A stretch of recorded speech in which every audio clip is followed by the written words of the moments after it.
"What were you looking for, dear?" Andrea asked calmly, as if having a box of condoms in her bag was something normal. I couldn't formulate words at that moment and muttered something incomprehensible. "Your key, I need to move your car. Why do you have a box of condoms in your purse?" "Because." This was said as indifferently as if my question were somehow ridiculous. Why? Why are there condoms in your purse?" I began to regain my ability to think and speak. There was a long, tense pause before she answered. She frowned slightly, took a deep breath, and said, "Well, you don't want me to have sex without them, right?" It was like being hit by a truck. I staggered back and sat down on one of the chairs at the kitchen table. I didn't know what to say. I didn't know what to think. The air was knocked out of my lungs, and I couldn't breathe. Andrea continued, "I always use protection with him. I'm pretty sure it's very clean, but I'm also sure you don't want me bringing home any unwanted germs." Andrea said it as if it was the most natural thing in the world, as if I was ridiculous for wondering why my wife had a box of condoms in her purse. I was a fool. Before I go any further, I should probably tell you a little about myself, Andre, and the Stewart family. My name is John L. Stewart. I am 33 years old. I am married to Andrea Stewart, and she's my age. We met at the university and got married right after graduating from school. I am a mechanical engineer and Andrea is a real estate agent. We have 3 beautiful daughters. I've talked about them before, and we live in a very upscale neighborhood in Albany, New York. The home is a 2-story colonial with a 3-car garage, a wraparound driveway, and a pool in the backyard. The house has 5 bedrooms and 6 bathrooms. It's honestly too big a house for us, but Andrea found it, and it was a bargain at the time, so we bought it. We've been living there for about 3 years now and have gotten to know the neighbors and people living next to us. The schools in the area are very good, and we both have an easy commute to work. Overall, I would say that life was almost perfect. Almost. If it were perfect, I wouldn't have to work 60 hours a week, and Andrea wouldn't have to work all hours of the day or night, including weekends. We try to take care of the kids first and have dinner together at least 3 times a week. Sundays are always a time when we spend time together, do something in common, and then sit down for dinner, talk, laugh, and discuss what each of us did last week and what we are planning for next week. The dining table, for me, is one of the hearts of the house. My mom and dad taught me this. We gathered there to eat, talk business, tell stories and laugh, solve problems, and make plans for the future. That's why when Andrea and I decided to talk, it was in the kitchen. We eventually sat down at the table. "This has nothing to do with you, John. This only applies to me. It's just what I need, and it's separate from us and our family." Well, you would think that the woman speaking these words was a complete stranger compared to the woman I was married to for 11 years. The woman with whom I shared a family, a house, a bed. She continued, "Don't dwell on it, John. In fact, you can forget about it because it won't affect you at all. Our life has not changed. Our family has not changed. It hasn't affected you in any way so far, and believe me, dear, it won't affect you in the future." I took a deep breath because I realized I wasn't breathing. "Is it true? Are you serious? Should I just forget about it? My wife is having sex with another man, and I should just forget about it. My God." I exhaled. Breathing is so hard to remember. "And you just told me you've been sleeping with Rob for 2 years. What the hell, Andrea?" She looked at me with an expression that said I was being ridiculous. "Honey, you've been very busy with your work, and so have I, and the kids are at that age where their lives require a lot of our time, and it's just a small thing, which relieves stress for me." She paused to let this wise comment sink in. If you think about it rationally, our sex life is significantly reduced from what it was, but at this point in our lives, there is nothing we can do about it. I mean, unless we can somehow add hours to the day or stop time so we can have sex like we used to. She paused again for effect. "So what I do doesn't really matter to us. It's selfish of me, yes, I admit it, but I get my needs met and come home to you and our daughters, being a good wife and mother.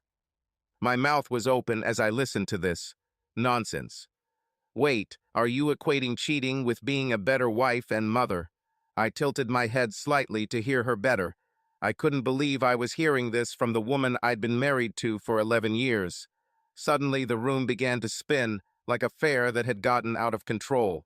I fell out of my chair onto the floor, catching myself with one hand, and then the contents of my stomach were unceremoniously released. A moment later, I was on my feet and making my way to the master bedroom bathroom as quickly as possible to finish the job. I was on my knees with dry cramps and my face pressed against the toilet, trying to regain my composure when Andrea peeked around the corner. "I'm so sorry, honey. I never intended for you to find out this way. I thought it was best that you didn't know. What would be the point of that?" She watched me throw up again. Then she took a towel, wet it with cold water, and handed it to me. I took it and wiped my face and mouth. Slowly, on very unsteady legs, I stood up. I could see the expression on her face. She really looked worried. That's what was inexplicable. That's what I couldn't understand. Who is this woman? What did she do to my wife? Where is the real Andrea? "Honey, I'll take the girls to school and see you after work. I'll make dinner, and then when the girls go to bed, we'll have a drink and talk, okay?" Sweat was dripping from my face, and I could not find words that would express, at least to some extent, what I wanted to say. I mean, Jesus Christ. I heard the doors slamming and her car starting, so I slowly got up from the bathroom floor, plopped down on the bed, and closed my eyes. I had to focus on not vomiting anymore. There was nothing left in my stomach except maybe the remnants of the broken pieces of my heart. The rest of the day passed in a blur. I remember calling my boss and saying that I was sick and couldn't come to the office. I had things that needed rescheduling, but nothing that couldn't wait a day or two. The house was quiet, which meant Andrea and the girls had left.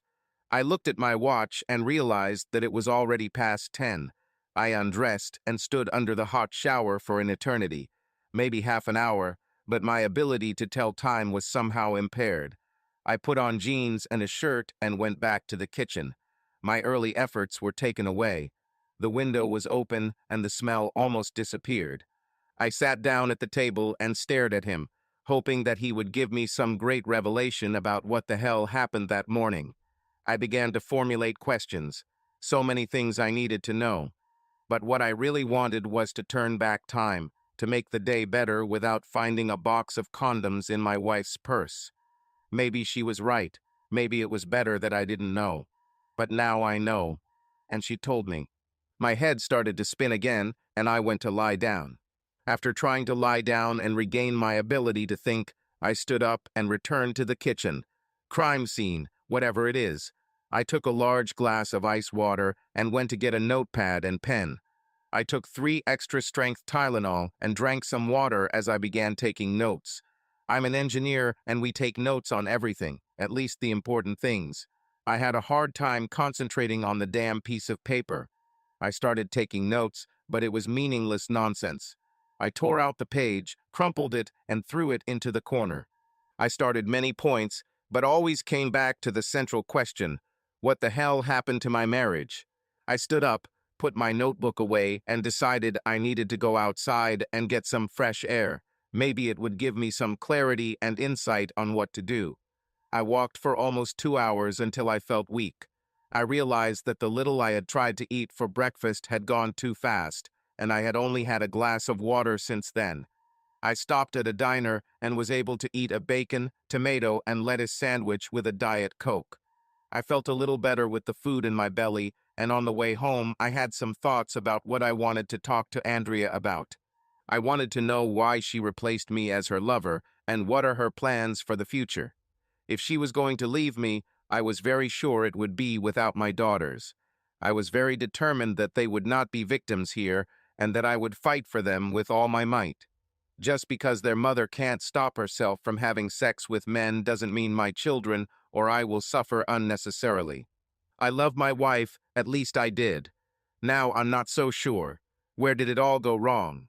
I, in my own mind, thought that obviously I was not a good enough husband for her.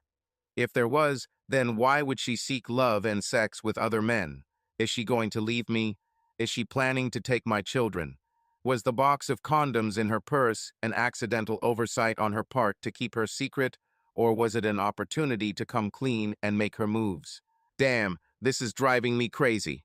Andrea, I tried to get home a little early. I wanted to cook a nice dinner for us and spend some time after dinner with the girls and John, being a family together.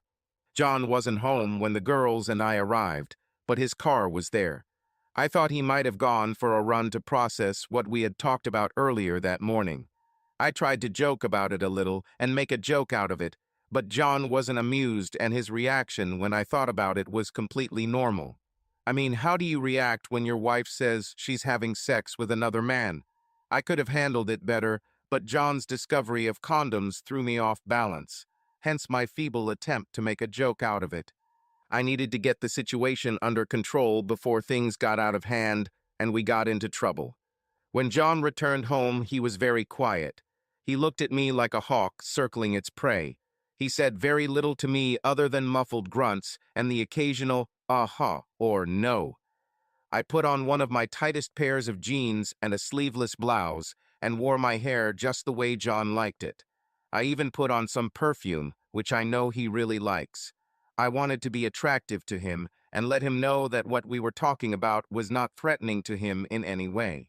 After dinner, the girls did homework, I cleaned up the kitchen, and then we went outside for some fresh air while shooting hoops in the driveway. John is always up for it, but today he stayed inside and didn't say a word when we went outside.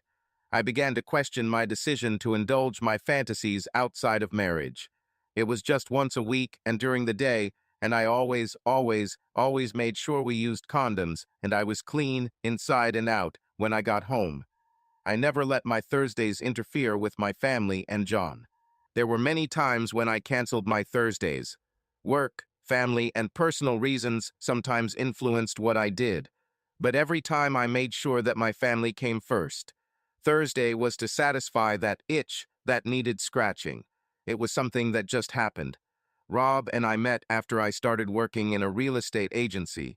He is married and has a family around the same age as my children. I realized that John and I never had time just for us. We almost had to plan sex. That made it really exciting. I'm being sarcastic now. But I know that you think that I am a girl of easy virtue for cheating on my husband. Maybe you are right. Maybe not. John is a great husband and father. He works hard to provide for his family, and I know he does it with the understanding that if we had to live on his income alone, we could do it. So he considers my income a bonus, and we save most of it. Most of it went towards paying off the mortgage early and some on home renovations, but our savings and investment account are also healthy. The problem is that with demanding careers and 3 busy kids, we don't have time for ourselves. There is no time to enjoy each other and connect as a couple, as lovers. We used to be on top of each other every night. Nowadays, if we have sex once a week, it's good luck. I need more, and I know John wants more too. The sex with John is great. Why do you think we have 3 children, and we are only just over 30? My passion for Thursdays was something I wanted to satisfy my needs. I didn't want to make John feel bad by pestering him for sex that was quick and unsatisfying. Who wants this? I decided a long time ago that I wanted something that would give me what I wanted, but I had to make sure that it wouldn't affect my family in any way. They actually came first, but I decided there was a way for me to get what I wanted without jeopardizing my future. I've been right so far. But now, the challenge was to protect my family and give me the opportunity to continue doing what I do. This was the hard part, how to not make my husband feel threatened and allow me to continue having my Thursdays. The children had gone to bed, and now was a good time to talk. I took some wine out of the refrigerator and poured it for myself, and brought John his favorite beer. It was an IPA from a local craft brewery. My heart was beating quite fast, and I had to admit to myself that I didn't have much confidence that this conversation would go the way I wanted. There was a lot at stake. "Honey, sit down. We need to talk." John looked at me sideways and slowly sat up. I pushed a glass of beer towards him. I started, I have to tell you that you have nothing to worry about. I'm not doing anything that will affect you or the children. No matter what you think, you and they come first in my life." John looked at me as if I had two heads. I continued, "Really, dear, you have nothing to worry about. I am your wife. I love you very much." John then replied, "Yes, I believe you love me, but are you in love with me?" He was good. "Yes, dear, I'm very much in love with you. I have been in love since I met you, and my love for you grew every day and even more with every child we had. I'm so happy with our life. Our children are perfect, and you are perfect." His mouth opened slightly, and when he tried to speak, no words came out. He took a small sip to wet his throat. "So, what the hell are you doing having sex with another man?" I looked at my husband.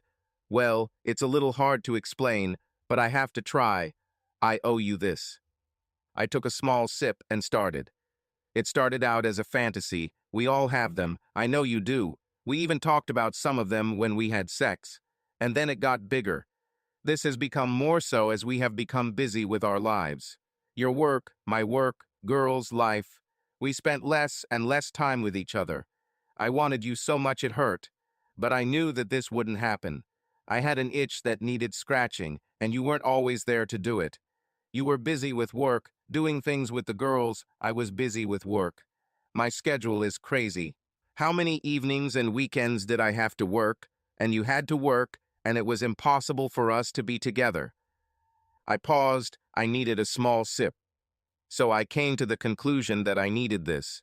I know this may seem ridiculous, but this is what I need. I need the satisfaction that sex brings. He calms me down, makes me happy. Rob helps me scratch this itch that I need to scratch. We only meet once a week and limit ourselves to just an hour or two. It's enough to get me through days and a week. I can't get enough of you, so I'm replacing him with you." John stared into space at the table in front of him. I saw that he didn't know what to say or do. I continued, "Honey, what I want more than anything is for you to take me into the bedroom and fuck me crazy. It makes me feel like your wife, your woman." I emphasized yours. In a quiet voice I said, "But I need this for myself. Right now and a little longer until our lives change and we have more time for each other. So please be patient with me and know that I am yours. Fully. And I always will." I got up from the table, took John's hand, and led him into the bedroom. He walked silently. I undressed in front of him and then undressed him. You think I'm a cheating bitch, but that I claim to love my husband. Well, I guess I cheated, but I love my husband. But I need him to give it to me a little more. I need him to give me the space to get what I need so I can be an even better wife to him and a better mother to our children. My happiness was the key to making me this better wife and mother. My Thursday afternoon was something I intended to keep doing for a little while longer. After all, I know better. I know this is what I need now. John will understand. He will let me do it.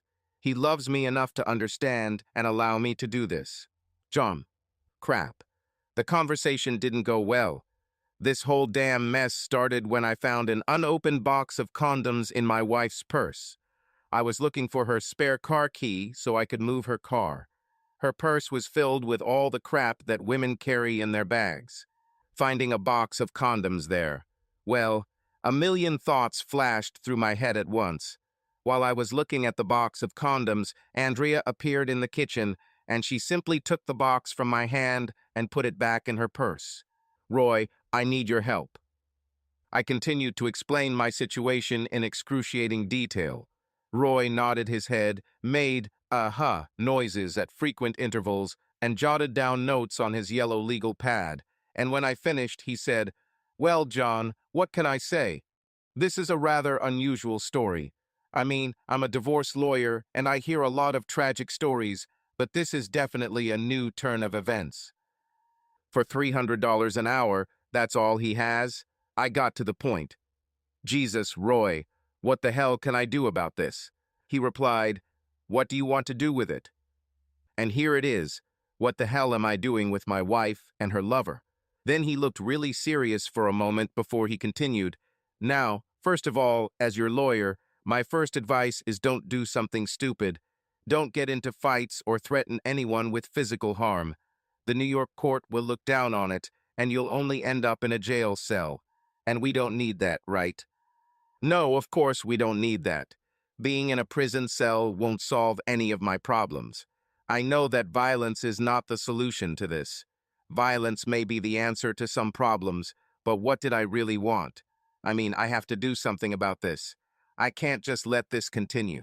So, Roy, what are my options? Well, there are a lot of things you can do, but I have to be honest with you. They all suck in a big way. I was amazed at such a frank confession coming from a highly experienced divorce lawyer who was in his 50s and wore a suit and vest. What are you talking about?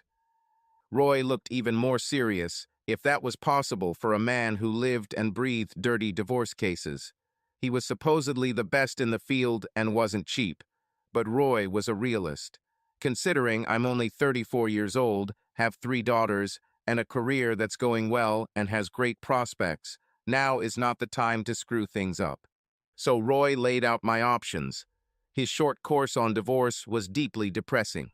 There are essentially 7 different grounds for divorce in New York State. He continued listing them. 1, cruel and inhumane treatment. 2, remaining the plaintiff as a defendant for a period of 1 or more years. 3, imprisonment of the defendant for a period of 3 or more consecutive years after marriage. 4, voluntary commission of infidelity by the defendant with a person who is not the plaintiff after marriage. 5, living separately under a separation order or decision for a period of 1 or more years after the entry of such order or decision. 6, living separately in accordance with a written separation agreement signed by the parties for a period of 1 or more years after signing the agreement. And 7, severance of relations between husband and wife, which lasts at least 6 months, provided that one of the parties declared this under oath. So what the hell should I do? Number 4, grounds for infidelity, seemed at first glance to be my best option for resolving my little problem. Let's put a pencil cross next to this item and look at the rest. Living separately for a year may be a solution. Let's put pencil crosses opposite points 5 and 6. Number 7 is often used in divorces in this state. Roy said he made a lot of money from it. Unless I do something stupid like beat up, rob, or run away from my wife and family to a Caribbean island, there doesn't seem to be an easy solution to my cheating wife problem. Number 7 is the no-fault ground, which is used when one party does not want to continue the marriage. But at first glance, it seemed that number 4 of the above grounds was my best candidate, at least for now. Ah, but not so fast, Roy thinks. My boy, the real devil in all this is that you have 3 daughters. I'm guessing you want to be a full-time father rather than a part-time father?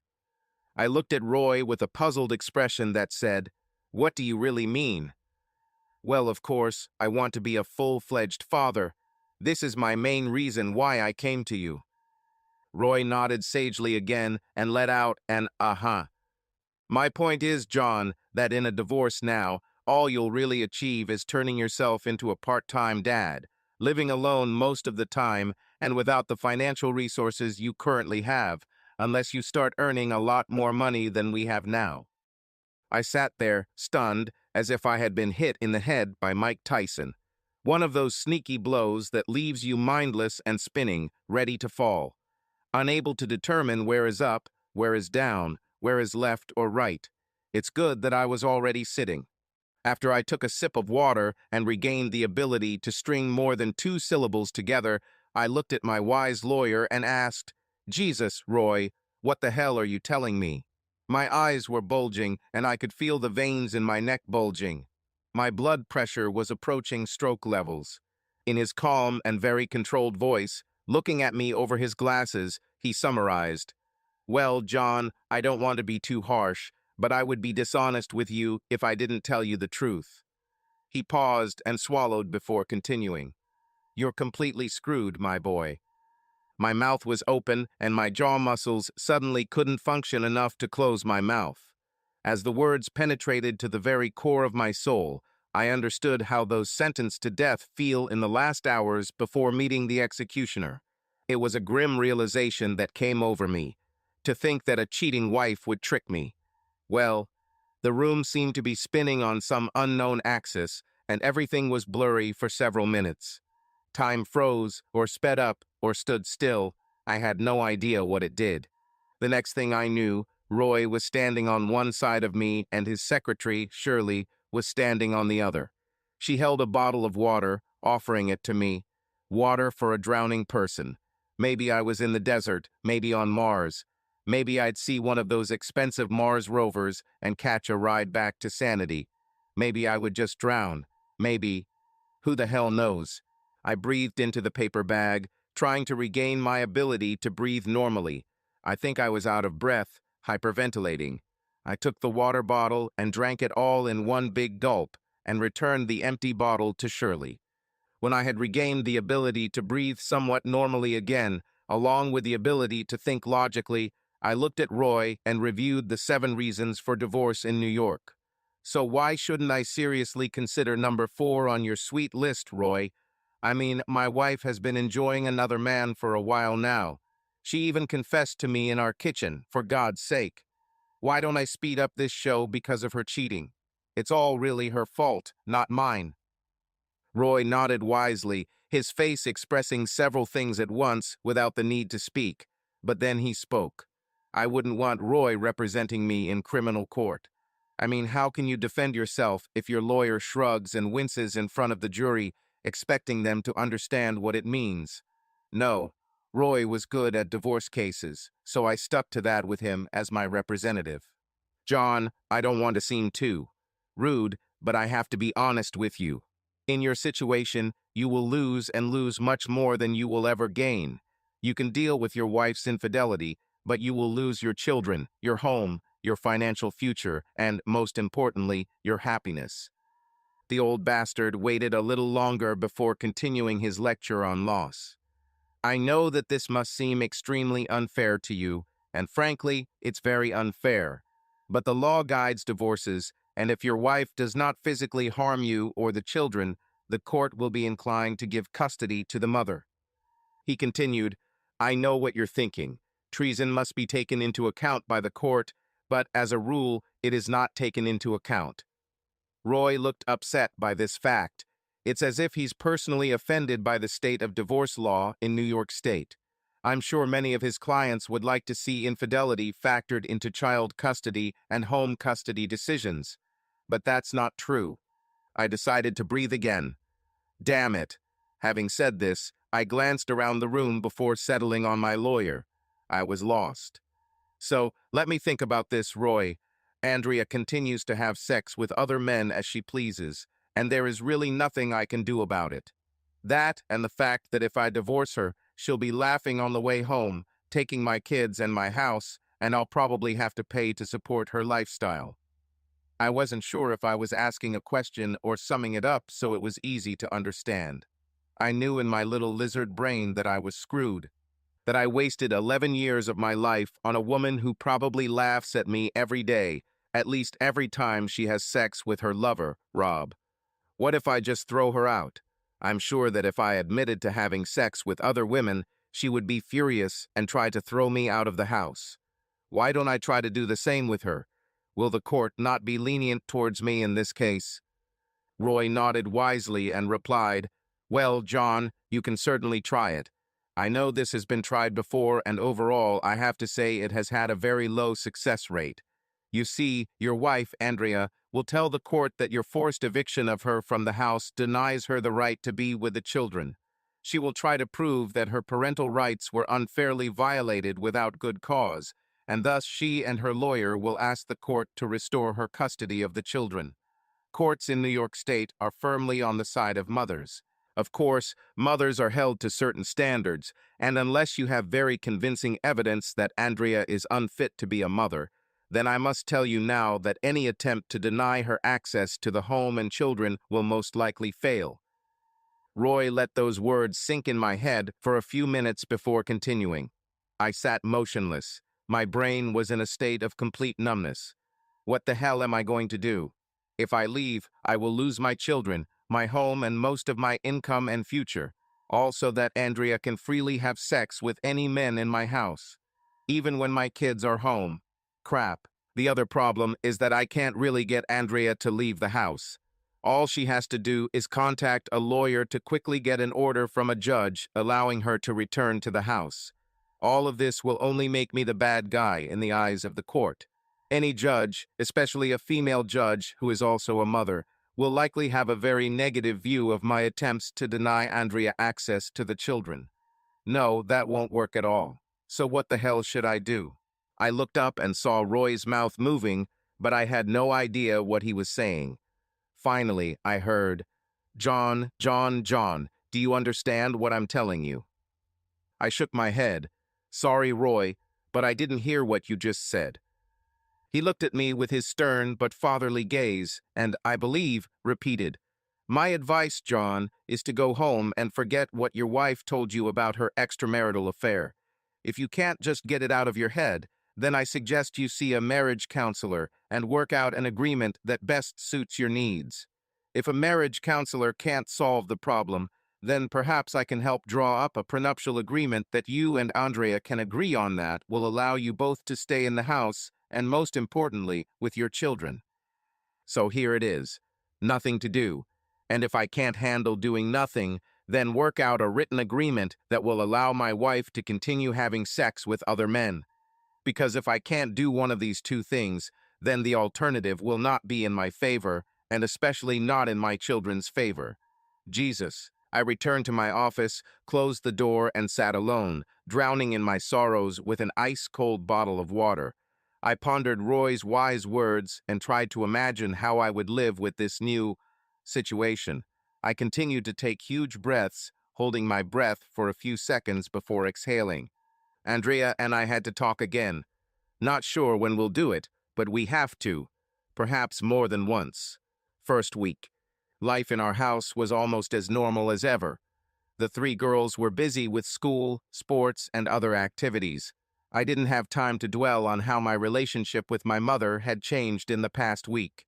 My marriage has changed. He was not the same as he had been for the first 13 years. This was a new reality. I wasn't sure Andrea thought anything had changed for her now that her desires and intentions were out in the open. My three daughters, Laura, 6, Matilda, 8 years old, and Diana, 11 years old, knew nothing of the new dynamic between their mother and me. As far as they knew, life in the Stewart family remained unchanged, at least for now. Andrea acted as if nothing had changed and nothing was said between us. She greeted me at the door with a kiss on the lips and her usual warmth and care. She asked me about my day at work and shared what she did at her job. She took care of the children as usual. She sometimes cooked and did some household chores. Everything was amazingly normal. It was as if there was no admission that she had sex with another man once a week. When she returned home, she looked normal, smelled normal, and acted normal. Damn it. Maybe I made it all up. Am I just ignorant, John? Second week. On Thursday evening, Diana had soccer practice. Her team practices once a week, usually on Thursday nights at 7 o'clock, and then they have a game on Saturday mornings at 10 o'clock. This is a team for 10 and 11-year-olds. Laura and/or Matilda usually go to training with me, and the whole family goes to games. Immediately after the game, Matilda has ballet lessons. I'm used to Andrea not going to training. She had things to do at work, and I didn't attach any importance to it. But this Thursday was different. This was the time Andrea spent with Rob, her lover of the last 2 years. They spent time at his place, usually during the day or after work, and spent an hour or two together. Andrea took a shower before heading home and then met the girls and talked about football, school, and whatever else they wanted to discuss. But now I know. I knew that my wife was no longer fully my wife. It partly belonged to someone else. She divided her life between her family and her lover, Rob. This realization slowly penetrated my mind. My rational brain knew that everything had changed. The emotional brain was catching up. The emotional brain was looking for a great rift between Andrea, my loving wife and mother of my 3 children, and Andrea, the cheating bitch who had sex with another man, trying to make it normal. I've never met Rob. I really didn't want to meet him. I was worried that I would lose control and do something stupid that would get me in trouble with the police and end up in jail. This will only make my life hell. Not that she wasn't already. The words of my lawyer, Roy, kept ringing in my head. Don't do anything stupid, John. Third week. Every morning I went to work with a knot in my stomach. I had to really focus on what I was doing at work. My boss, Ron Walton, noticed that I was often not paying attention to what was happening around me. He is a very good person and kind of a father and mentor to me. He invited me for coffee and in his very quiet way tried to get me to tell him what was bothering me. I was practically avoiding the topic, but Ron wasn't going to let it go that easily. John, you haven't been yourself lately. Whatever it is, I have to be honest with you, it's starting to affect your work. You make little mistakes that you usually never make. Others notice them before something big goes wrong, but damn it, you gotta get back in the game, mate. That's all. Simple and clear. I exhaled and looked at the cup of coffee in my hand. I'm sorry, Ron. I know I haven't been giving you my best these past few weeks. I exhaled again. I have a personal problem that I'm trying to solve. I don't know what to do about it, and yes, it affects my work. I will pull my head out of my ass and promise to do better.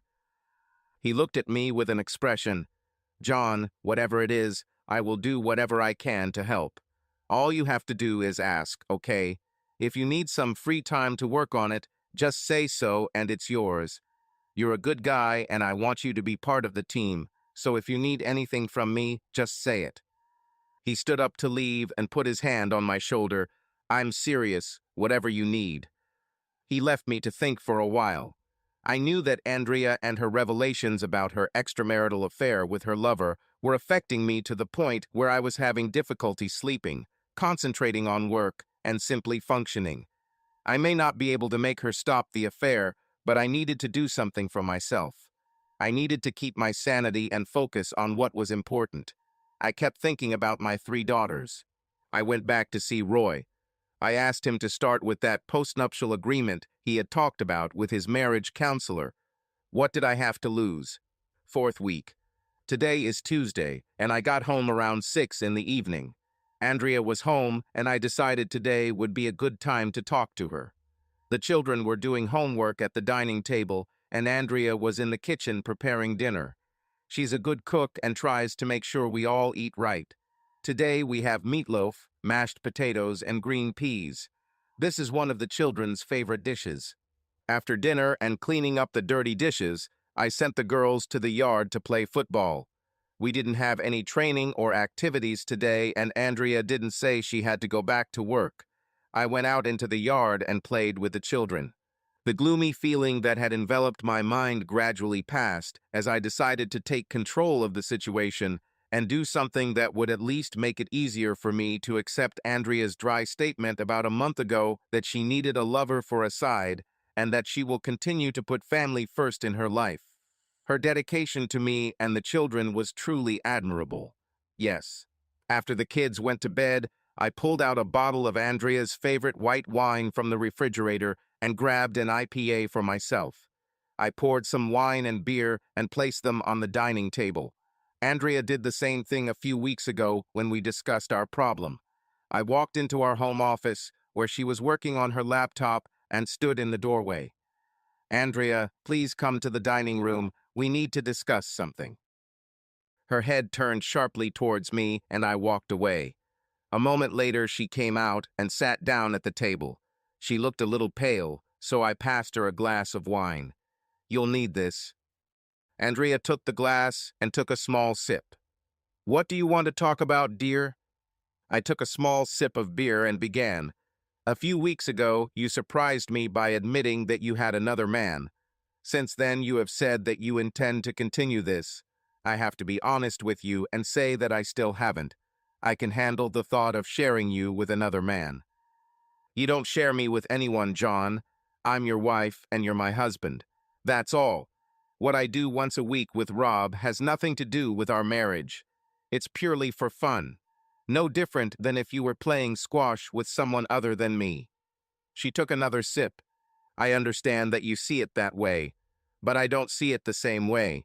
For me, it's a matter of intimacy, which I believe can only be shared between us. She started to say something, but I raised my hand to stop her. Let me finish, please. She took another sip. I've consulted 2 different people to help me deal with this problem, and I have to say that a big part of me regrets that you ever told me about your sexual relationship with this man. You mean Rob? Yes, him. Are there other men? I never asked you about that. Do you have anyone else? No, honey. He's the only one. Were there others before him? No, dear.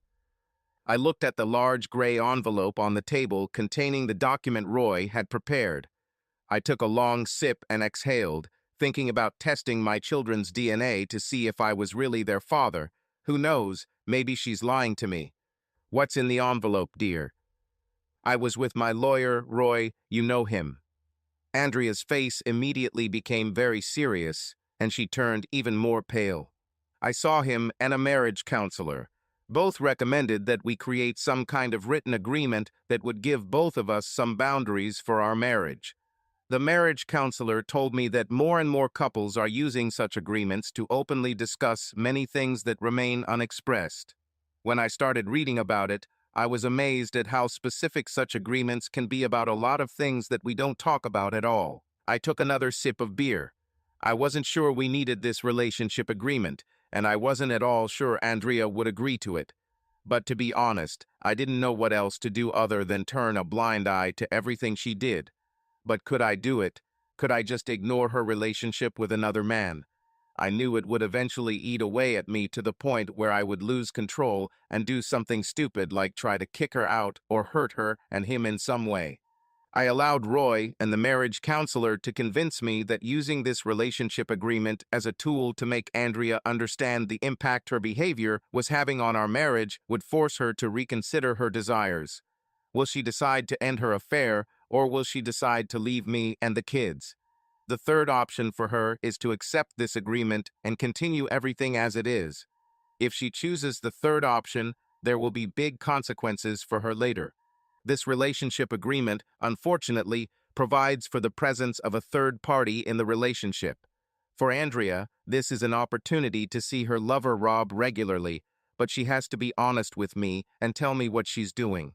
I must agree not to make a scene or interfere in her relationship with him. The flip side of this agreement is that I can do the same thing. There are consequences to our actions, and this is one of them. So I asked a marriage counselor to draft this document, and then asked Roy to review it to make sure it was fair for both of us. Andrea looked at me, then at the envelope, and took a long sip of wine. Her eyes were slightly wider, and her expression surprised. I continued, since you said you need more than I can give, I am concerned about our situation as a family. I want our girls to be at the center of our decisions, both individually and as a family.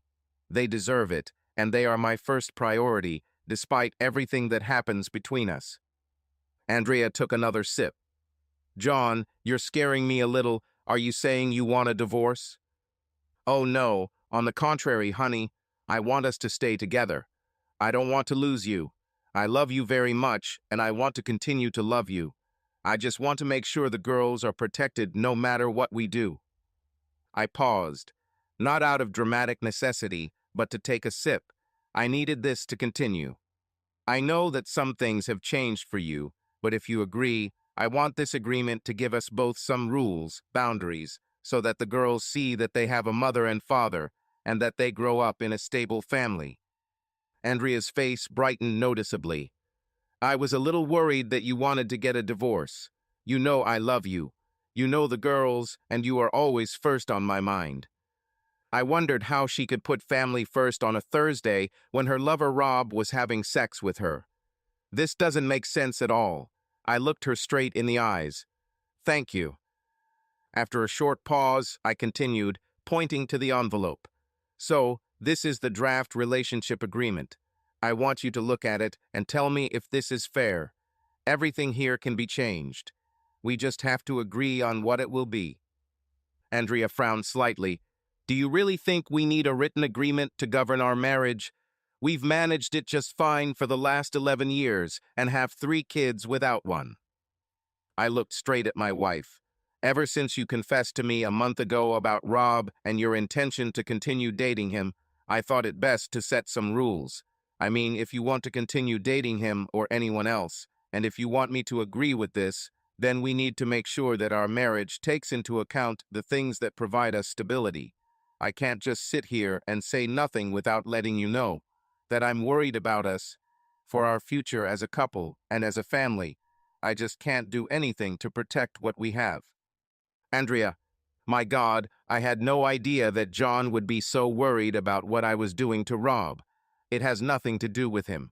I'm not taking anything away from us to give to Rob. Rob is just sex. Pointless, yes, but it is useful for me. I tried to ignore it as if it shouldn't mean anything to him, and I don't want it to mean anything to him. I am John's wife. I love him. Dot. Now this whole situation is starting to get out of control. I know John has been cold to me for the last month. I thought that when he forgot about it, we would return to normal life. I realized that we haven't been close in any meaningful way over the past month. I just realized that he never touched me unless we were with the kids, and then only to the minimum. Oh shit, we haven't had sex for a month. Oh, what does it mean? Is he afraid of me? Is he moving away from me? Is he moving away from our marriage? Is this all leading up to getting me out the door? God, I urgently need to do something to prevent this from getting out of control. What kind of relationship agreement does he have? John. So, Andrea, I want you to look into this, and then we will discuss it. I want us to agree on everything before we decide to live by this agreement. What do you think? John, I don't need some paper document to tell you that I love you and our daughters. I looked at Andrea, and you know I never thought I needed a paper document to say I love you. But when you brought another man into our lives, and into my life too, it changed everything. I gave her time to process this and took a sip of beer. I need to know a few things. This includes understanding your long-term intentions. Are you planning on eventually trading me for a new man? Do you want to move on at some point? This Rob thing has me very confused, honey. Part me saying that you feel like I'm not good enough for you anymore. I don't satisfy you enough. Oh, John, no, that's not true at all. We've already talked about this. Rob is just something I need to satisfy what's just there, and we have so much to do as a couple and as family that it just doesn't affect me. That's why it happens during the day. I satisfy the itch, then I get myself in order and return home to my real life and family. I never thought for a second that I wanted a different life, except for the one I have with you and the girls. I even thought that we should have more children. This struck me to the core. What? I took a sip. A million thoughts flashed through my head in the blink of an eye. Do you want more kids? I think it's possible. We need to talk about it, but what's wrong with making our family bigger? You and I love children. Our daughters are the center of our lives. Have you ever thought about a son? I was completely taken aback by Andrea's announcement that we should have a 4th child. I mean, when would we, or rather she, find time for another child? She is already very busy with her job as a real estate agent, and 3 children takes up a lot of her time. How will she cope with the pregnancy? Oh wait, maybe this is her way of saying she's already pregnant. Crap. And who is the father? Rob, the same lover. When would you like to have this baby? We can start any time. Hell, now's the time. Let's go. Andrea put down her glass of wine, grabbed my hand, and dragged me into our bedroom. It wasn't Thursday, so I won't get leftovers after Thursday. Sex with my wife has always been great, but tonight she made an extra effort. We started in the shower, then moved to the bed and all around for what seemed like an eternity. The sheets and bedspread were in a tangled mess on the floor when we finished. I was physically exhausted and in a state of complete confusion.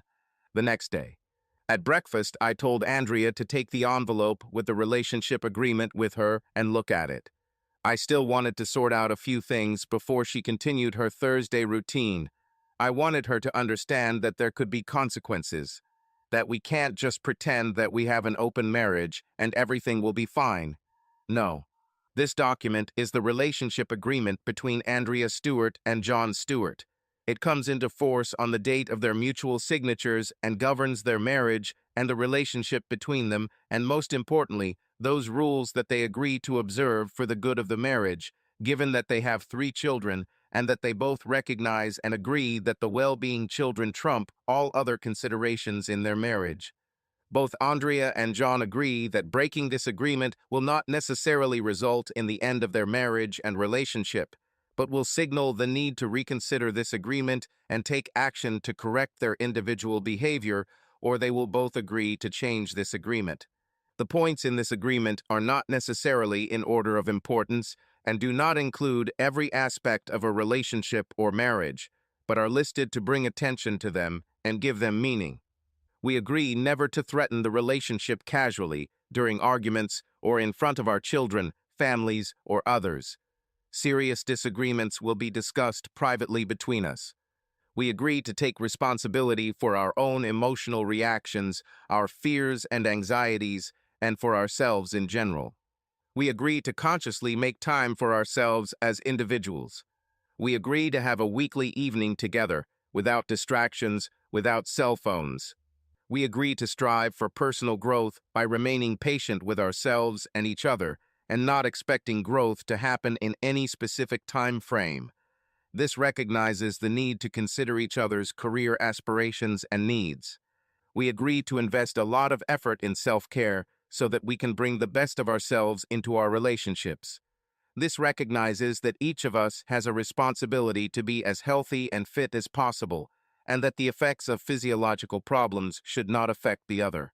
In addition, if we have any sexual relations outside of marriage, we agree to be regularly tested for possible sexually transmitted diseases and to immediately report the results to each other. We recognize that we do not necessarily make each other happy, but that we bring our personal happiness into the relationship to share it with each other. We agree to tell each other the truth, even when it is difficult. We agree to assume that the partner always acts in our best interests. We agree to leave room for 3 separate entities in our partnership: you, me, and the other relationship. We agree to spend 1 day a week together without phones in order to be completely focused on each other. This is separate from the evening date. We agree to have sex at least once every 2 weeks. We agree to welcome and respect any emotions coming from the other and promise not to take them personally. We agree to de-escalate our fights with a "stop, I love you" when one or both of us feels like we've gone too far in our defensiveness, feeling threatened or scared.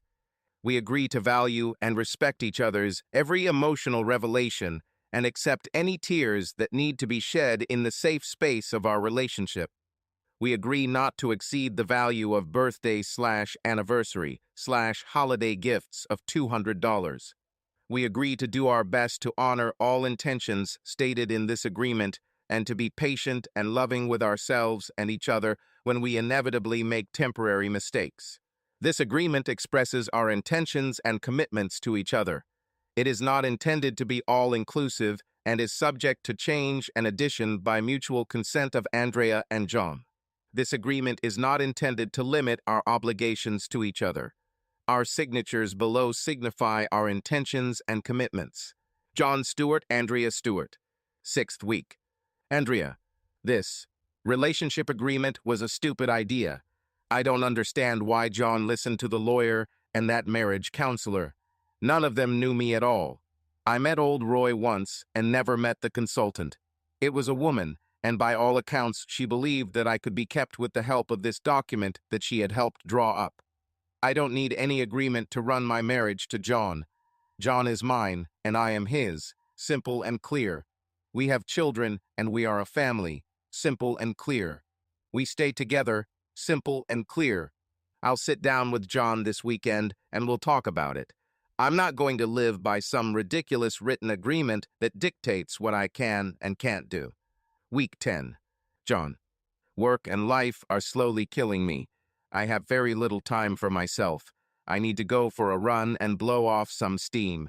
My stress level is gradually increasing, and I have to do something to get it under control. My home life was chilly, to say the least. My attempt to get Andrea to accept the relationship agreement started off slowly. Finally, after some back and forth between us, she reluctantly came to an agreement. It has been significantly shortened from the original document that Roy prepared for me. The agreement stated that we would allow each of us, within the framework of our marriage, the opportunity to have extramarital affairs, provided that they did not interfere with our marriage and our family. There should be no emotional aspect or romantic involvement. If this happens, it will signal the end of the marriage, and then the real struggle will begin. I quietly returned to Roy and informed him of the new agreement and asked him to prepare a contingency plan in case the marriage broke down to fight for custody of the girls. He's working on it now. Week 12. Andrea, my Thursday satisfaction sessions continue, and I plan to continue them for some time to come. John and I start having sex again. We had a period of inactivity for about 3 months. It was a terrible time. I really need my husband more than he thinks. He thinks I don't love him, but I do. He loves me, I know that. That's why he went to all this trouble, visiting a lawyer and a marriage counselor, and creating this ridiculous relationship agreement. I guess he could try to kick me out of the house, but he knows that would only hurt the girls and cause a lot of problems. No, I'm not worried about that. What I really need is to make sure my husband knows how much I love him and how much I enjoy it when he makes love to me. John is wonderful. He is a great husband and a great father. What else do I need? Plus, my Thursdays fill in the gaps in our sex life, so my life is going well at the moment. This weekend, I will have sex with my husband so that he knows that I am his and he is mine. The man will be exhausted when I'm done with him. Yes, then we can return to normal life. Week 16. John. I decided a while ago that I needed to do something for myself away from my family. I ran a lot at university and for a while after that, and then life and family got in the way. I decided I wanted to try kayaking and cycling. I did some research and found several local clubs that hold meetings and have a good database of lakes, rivers, and trails. I bought a trek bike, a mountain bike, and a 13-foot kayak. It has both a rudder and a keel, which gives it stability and maneuverability. I took 2 evenings of kayaking lessons to get started and started cycling in the mornings and on weekends. Last Sunday, we had a family day planned for a hike and a picnic. Just before we were supposed to leave, Andrea received a call from a client and had to cancel at the last minute. The girls and I went without her. We drove my old Subaru Outback, and I let Diane sit in the front. She's already big enough to sit in the front. She's so mature for her age. We walked for about 3 hours to get to the viewpoint on the mountain. I pulled out my nice Nikon camera, and the girls all got a chance to take photos. We had lunch and then walked back to the parking lot. It rained on the way down the hill, but we all had rain jackets, so it wasn't a big problem. It was already after 7 o'clock when we returned home. Andrea was waiting for us. She changed into jeans and a blouse and started preparing dinner. We had a very nice family dinner, and the girls proudly showed off their photos on the old laptop we have for this purpose. The girls were tired after a day of outdoor activities and physical activity, so they didn't argue much when it was time to double-check homework for school, wash up, and go to bed. They were all fast asleep shortly after 9 o'clock. Andrea was busy around the house, cleaning and getting ready for Monday. She then looked at me and said in a very gentle tone, "I need your help in the bathroom in a minute, honey." "I'll be right there." A couple of minutes later, I went to the bedroom, but didn't see Andrea and looked into the bathroom. She was there, naked, turning on the water in the shower. She looked at me with an inviting look and entered the shower. She looked absolutely gorgeous. Even after 3 pregnancies, my wife, after 11 years of marriage, was still a woman who turned me on instantly.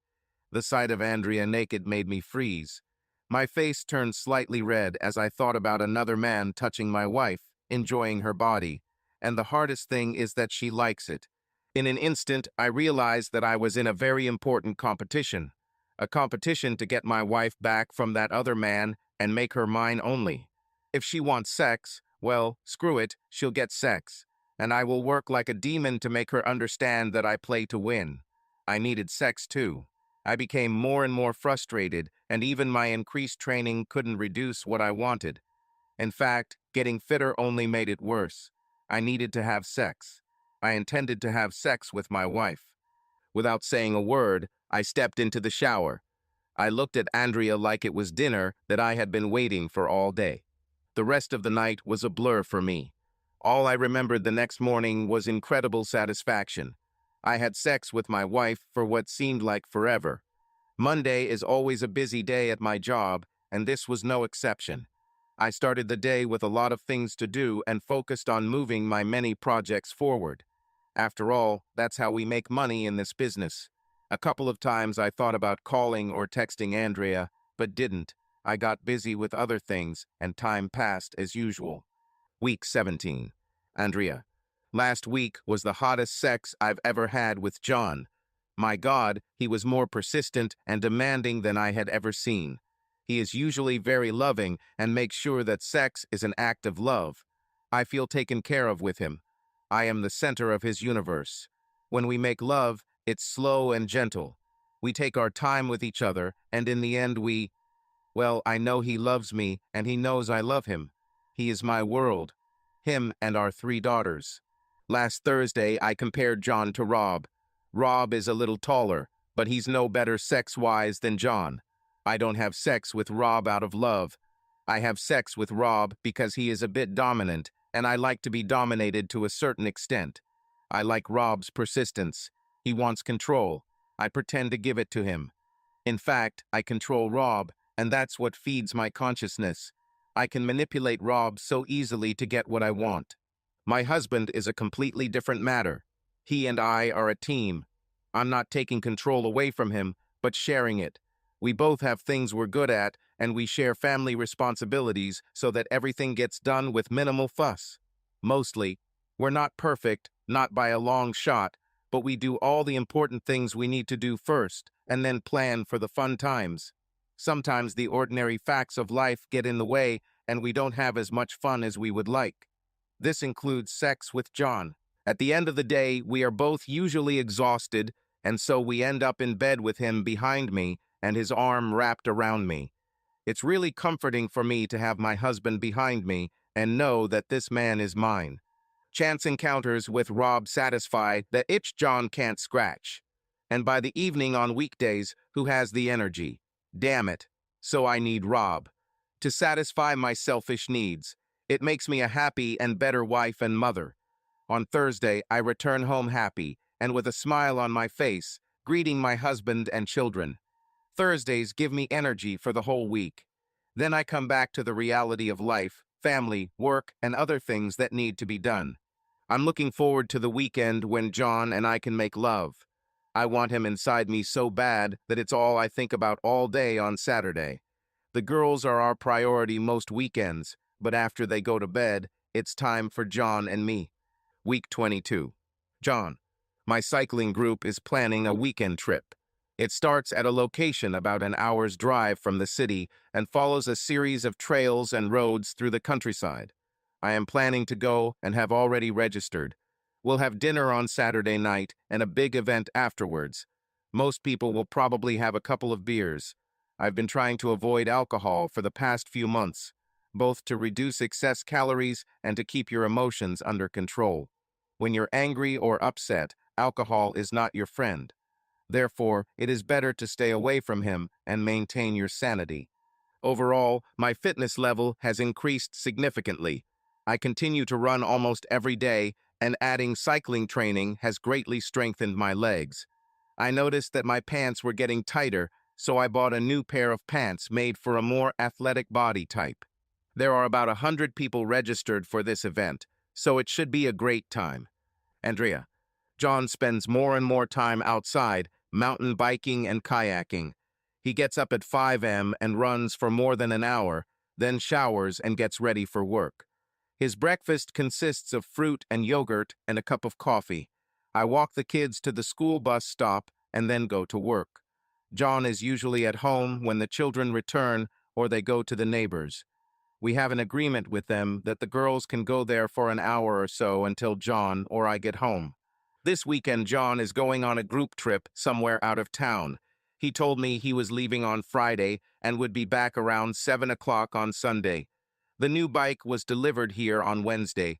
It was brought from a bike shop. I was at home when the man brought it to the door. He is red. That's all I know about bicycles. When John got home, he dropped everything, changed into cycling clothes, and immediately went for a ride. An hour later, he returned, smiling and admiring what a great bike it was. John, I had a great time this weekend. My new Trek Marlin 6 is a fantastic bike. The pace was very fast and the terrain was almost lethal. I sweated like a dog and started to cramp a couple of times when I exerted myself too much. I fell a few times while cornering, but luckily both I and the bike escaped with only minor scratches. On Sunday morning, I had a flat tire. There was a support car nearby, and I quickly fixed it and got back into the race. On Saturday night, we had a buffet at the hotel where we were all staying, followed by a bonfire. I drank beer. It was a chance to talk to a lot of the people I see on my weekly rides and swap cycling stories.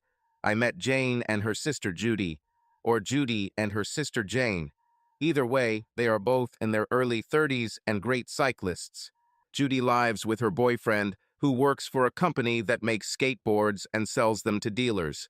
She said they are actually made in China, painted in a warehouse somewhere in the S, and then shipped to retail stores and sold online.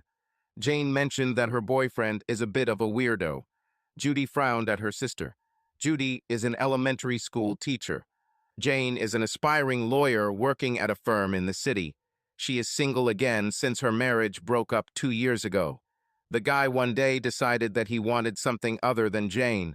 She didn't say much, but based on the hints, I knew she had made a mistake in marrying this guy, and divorce was correcting that mistake. Aren't divorces all about fixing mistakes? Anyway, I had a great time over the weekend, especially meeting Jane and Judy, especially with Jane. Week 25. John, it's getting cooler at night now that fall is almost here. The children return to school. I have several new projects starting at work. I found out that the law firm my company uses is the same one Jane works for. Her full name is Jane Francis. I also learned that she was doing a rotation in the contract law department. I saw her at a meeting in the building where my office is located. She spotted me walking past the conference room they were using and waved at me. I noticed her out of the corner of my eye and didn't recognize her at first. She looked very different in a light brown business suit with her hair pulled back into a bun as opposed to her bike outfit and ponytail. She had light makeup on, and I was immediately struck by how beautiful she was. She looked very elegant. I quickly wrote a note. If you have time, I'm in the office on the 4th floor and can treat you to a delicious lunch, a sandwich and coffee from the 4-star cafe on the 1st floor. I also wrote my office phone number on the note. As quietly as I could, I opened the conference room door, walked in, and placed the note in front of Jane. She looked over her shoulder at me, and I left without interrupting their meeting. An hour or so later, I heard a knock on my open office door, and there she was standing. Okay, I heard on good authority that you can get a sandwich here and something to wash it down. I stood up, picked up my jacket, and smiled and said, the tuna is especially good, and if you don't like tuna, they have a great egg salad. On the way to the cafe, I complimented Jane on her new look, unlike the cycling clothes I usually see her in. By the way, the bike shorts she wears hug her butt like a second skin, so I know how good her figure is. The skirt she was currently wearing was quite modest in comparison. Lunch was simply a conversation between two cycling acquaintances. Several people from my group came in for food, and I noticed that they were looking at us, trying to figure out if there was something going on between us. Unfortunately for them, I disappointed them. Week 27. The cycling club held its final event of the year. It was a one-day, 100-mile race. Most of the race was on roads, but about 15 miles were off-road. Most of the roads were dirt, So the conditions meant you could expect to finish with several pounds of mud on you and your bike. I fell 4 times, so in addition to dirt, I also had scratches and abrasions. Nothing disinfects open wounds like dirt. The bike performed very well, never puncturing a tire. I made a mental note to look for a more competitive bike for next year. Lighter, perhaps, but lighter also means more expensive, and I'm not willing to spend the cost of a small car on a mountain bike just yet. There was a crew at the finish line with water hoses to wash the dirt off the bikes and competitors, so I was able to get most of the dirt off. Jane finished a little behind me, and we swapped stories about the tough race. She also fell a few times and had her own scratches. Her sister Judy finished ahead of us and was already celebrating her place in the top 20. It was already cold, and we all had foil blankets wrapped around us to keep warm. There were several RVS, and Jane pulled me by the hand towards one of the large RVS. "Did you bring a change of clothes?" Yeah. I looked towards my car. "Well, go get your things." I walked to my car, grabbed my bag, and put my bike on the rack. I didn't even bother locking it, since it was one of the cheapest bikes here, and it was unlikely that anyone would take it. I've realized over the past few months that true cycling fans spend thousands of dollars on expensive bikes without batting an eyelid. Some of these people would rather give up food than not have a high-end bike. They were about our age and told us to go inside their RV and wash ourselves. They said the water tank was almost full, so go ahead and take a shower. It was warm inside. We took off our shoes and socks, and I looked around thinking this was really cool. Jane went to the back of the RV and opened the door to the bathroom. While I was getting clean clothes, she said, "Come here, John." "Just a second." I looked up and Jane was standing there naked. "Take off your dirty clothes while I turn on the shower. We'll both get in at the same time to save water." There was a sly smile on her face. I didn't know what to do. And then I realized all this in an instant. I quickly undressed. Jane turned on the water and stepped into the shower stall. The nozzle had a shut-off valve, and she aimed it at the wall, regulating the water temperature. She reached out and pulled me into the shower. Suddenly, I'm standing, naked, with a beautiful and dirty woman in someone else's RV, taking a shower with her. You know what happened. Yes, I'm horny. There was not enough room in the shower for two. Jane used the nozzle to wash my hair, then pointed it at my head. A swirl of mud flowed into the drain. Then she turned around and asked me to wash her back. Oh my God. "Turn around, I'll wash your back." I turned around and my shoulder rubbed against her chest. She washed my back. I felt her hands rubbing my neck, shoulders, back, and buttocks. Then, I was in a haze, realizing that I was having sex with this beautiful woman I had been secretly admiring since we met in the summer. I heard a knock on the RV door. "Hey, you two, don't use all the water. Others need to wash up too." I shouted back, "We'll finish now." We turned on the water for a few more seconds to give ourselves a final rinse. We got out of the shower, dried ourselves off, and put on clean clothes. We quickly gathered up our dirty clothes and headed outside to the embarrassed smiles of the couple who owned the RV. The look he gave me said it all. "You're lucky and damn it at the same time." What he really said was, "I hope you enjoyed your shower." I simply nodded and replied, "Thank you very much." It was announced that there was a pub nearby where there would be an informal meeting for food, and everyone who could was invited to join. I just looked at Jane, and she looked at me and said, "We'll be there." After making sure all my belongings were secured and stowed, I sat in the car, thinking to myself, what the hell just happened? I took a deep breath and realized that I had just had sex with one of the few women in my life who truly fascinated me. Andrea was first, but in the heat of the moment with Jane, I never thought about her. Is this what she thinks about me, or rather what she doesn't think about when she has sex with her lover? Wow, I didn't know at that moment, but I knew that my life would eventually change. I drove to the pub and walked in. The place began to fill with people loudly exchanging stories about today's race. The fall stories were the most popular and caused a lot of laughter when people showed their, in some cases, still bleeding hands, feet, and faces. My cell phone was off, so I decided to turn it on and text Andrea to let her know I would stop for something to eat before heading back. I'll probably be back quite late, and she should put the kids to bed and not wait for me. She said okay and asked how I did in the race.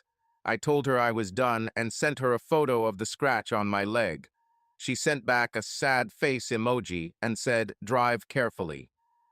After eating and 2 Cokes, I decided it was time to hit the road. Jane was nearby and noticed that Judy had disappeared. She asked if I could give her a ride home. Along the way, Jane wanted to know more about Andrea. I didn't know where her questions were leading at that moment, but I also realized that I had little to lose by talking about my life. We spoke. We both talked about our lives. I told her about my 3 daughters, how they are the most important thing in my life. But I also said that I realized last year that my life was passing me by and I needed to do something for myself. That's why I took up cycling and kayaking. I needed to get out, break a sweat doing something other than housework, and challenge myself. I tried not to talk about Andrea more than necessary. The last thing I wanted to talk about was my wife having sex with another man on Thursdays. When I arrived at Jane's house, I got out and took her bike off the rack. She took her bag out of the back seat and stood looking at me. "Do you want to come in?" I knew that if I went in, something would happen. Right at that moment, I wanted it more than anything. After what seemed like an eternity, but was only a few seconds, I nodded yes. Without turning her head, she pointed to the right and said, "Park there." Sunday 34. Andrea, my Thursday classes continue. I really enjoy spending a couple of hours with Rob. I try my best not to let my enjoyment of it affect the rest of my life. I try to be a good mother and a good wife. I love my children and I love my husband. He works very hard to provide for his family. Over the last few weeks, I've noticed a slight change in John's attitude. It's not explicit, but it's true. I didn't notice this until about a month ago, and then I wouldn't have noticed if I didn't have a mental checklist that I go through after time with Rob to make sure there aren't any obvious signs of my time with him. I started to notice some similarities. John is a very serious person, always focused like a laser on his goals and rarely gets distracted. Because of his serious attitude, it is sometimes difficult to get him to relax and be carefree. It happens like this, but in a very controlled way. His wild and crazy side is shown rarely and only in circumstances that he deems appropriate for such behavior. That's why my girls always try to make him laugh at stupid jokes and antics. John laughs at them, but the girls know that their father is a rather serious man. But lately, John began to smile and joke with the children much more often, trying to make fun of them. Girls love it. So what's going on? John spent a lot of time in the summer and fall biking and kayaking, but the weather is not suitable for these activities. He still gets up early in the morning and runs for an hour. This is it. Does this make him happier? Our level of intimacy was less than I would have liked. What's happening? Oh shit, I just realized. He has found another woman who gives him what he thinks he is missing with me. Damn it. Sunday 36. John. I had time after lunch and planned to meet Jane at a cafe near my office. We go there often to grab a quick bite and then go to her condo. This is the best moment of my day when we can spend time together.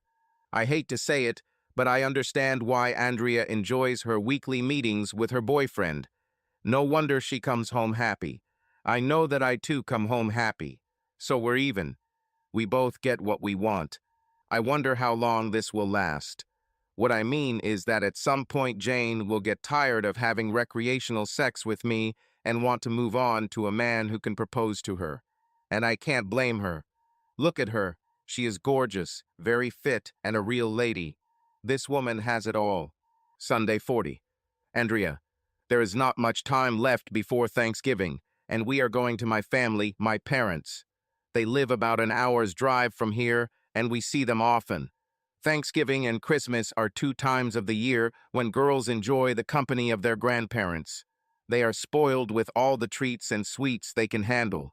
John is noticeably happier lately than I remember being in the last couple of years. He barely touches me unless the girls are around and our sex is love. It's just sex. John is no longer the gentle and caring person he used to be.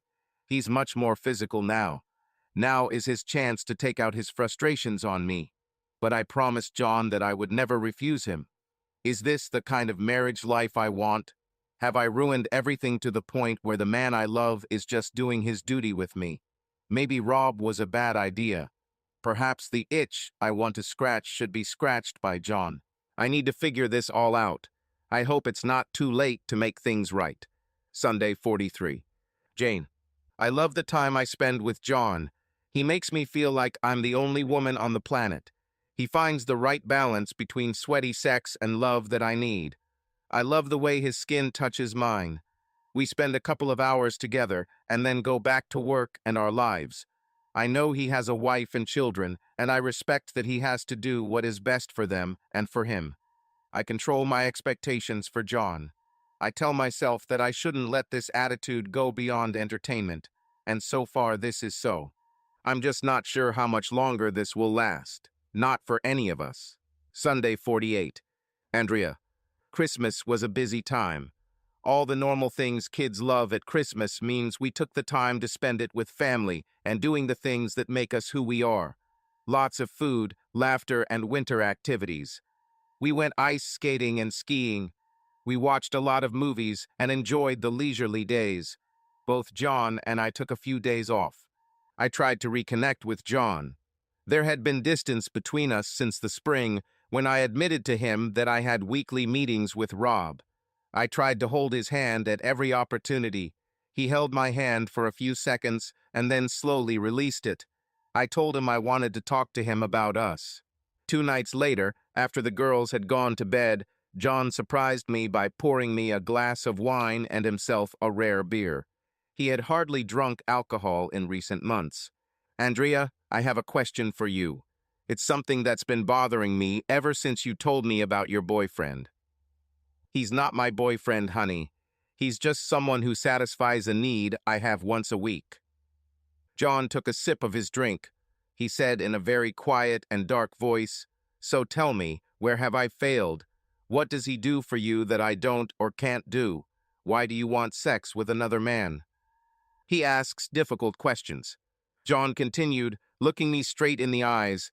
"What is your need that I can't satisfy?" Damn, what am I going to tell my husband? I don't even know why I do what I do. It's been creeping up on me for a long time.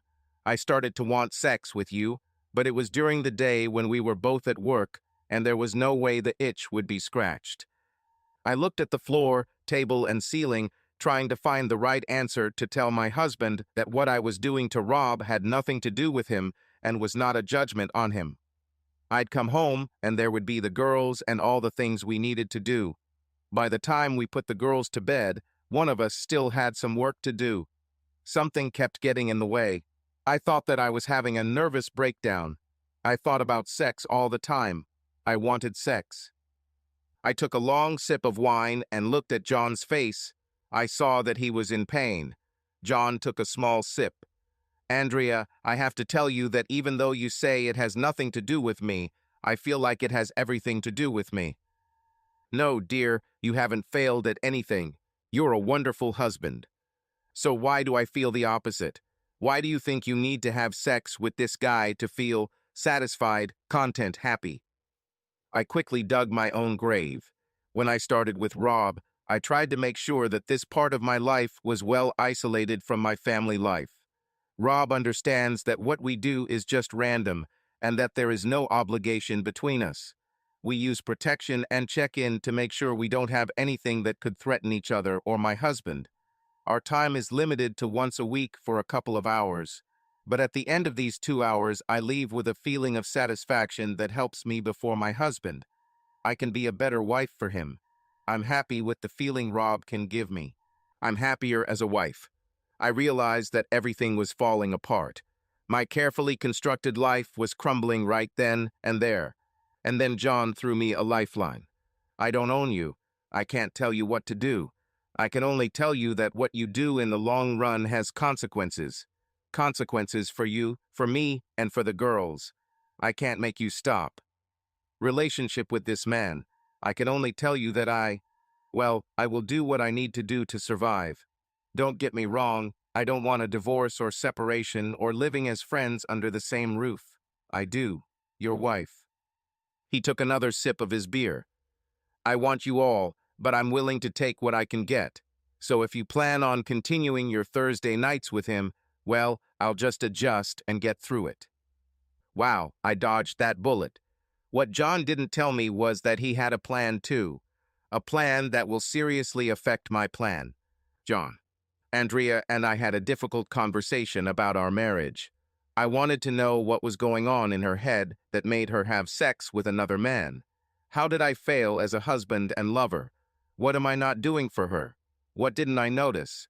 Am I that indifferent? Maybe yes. I also wanted to tell her that her actions have consequences. But at the same time, I didn't want to threaten my wife with something that I didn't intend to do. Divorce, separation, all this would look like an ultimatum. And I didn't want that. I wanted Andrea to change because she wants to.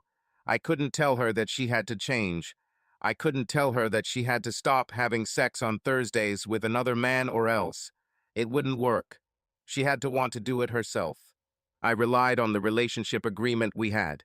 I almost wanted to tell her that I, too, was receiving something that she could not give me.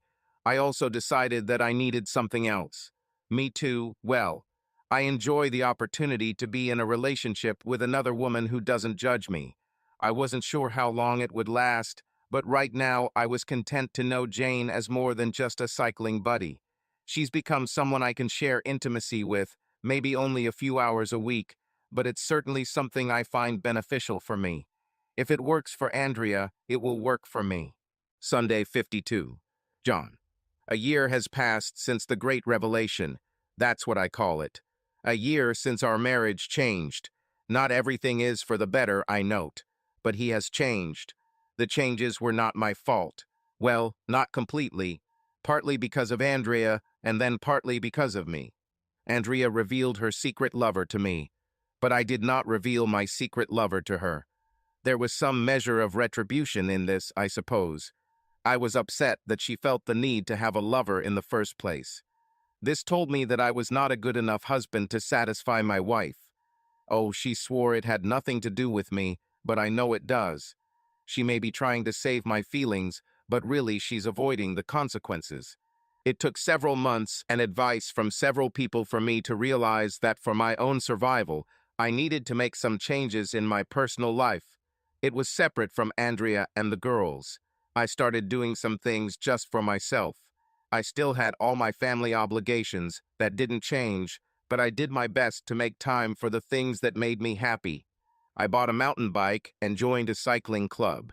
I bought a kayak and started taking kayaking and whitewater rafting lessons. I started running more. I lost a few pounds from my waist and gained muscle mass in my legs and upper torso. I even thought about taking up boxing to burn off the frustration, but decided to start with running and cycling and go from there. It worked. I also met someone who was also into cycling, and we developed a good relationship. We see each other at bike meets almost every week in good weather and meet for lunch once a week before going over to her house for a couple of hours. She helped me cope with Andrea in ways I can't even explain. Andrea says her Thursday sessions with her lover make her a better wife. Well, time with Jane makes me a better man. I'm still not sure if this makes me a better husband. I think of it as, what's good for the gander is good for the goose. Or as a popular phrase this year, quid pro quo. Yes, that's it. Jane. Hello. I have to say that a year or so ago, I would never have thought that I would be in a relationship with a married man. I mean, only incredibly stupid women get into relationships with married men. Women who are looking for trouble of the worst kind. We've all heard stories of women who have affairs with married men and then get dumped when the woman gets too serious and expects the man to leave his wife. Is this expectation realistic, which can occur in any person with a brain? Sometimes this happens, but it's rare. Therefore, the best policy for single women is to avoid married men. But this doesn't always happen. Sometimes one of them slips past your defenses, and before you know it, You're in a relationship with him. You're thinking, damn, how did this happen? But then you get involved anyway. But you set boundaries for yourself. You try to think like a mature adult and tell yourself that you won't let him get past the point where you think he's more than just good, recreational sex. Friends with benefits, it's popular now. But after a while, when you become comfortable with him and start giving him affectionate nicknames, darling, darling, my soul, and any number of other names that your imagination can come up with, you begin to be reckless with your emotions.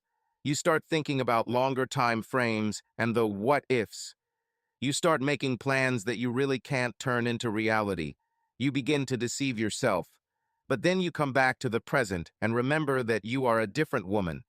You are the woman he did not promise to love, honor, and cherish until death do you part or until the court order says otherwise. But then you also remember why you got involved with him. That his wife is doing business with some young guy. So who is deceiving whom here? Am I deceiving myself, or is his wife deceiving herself?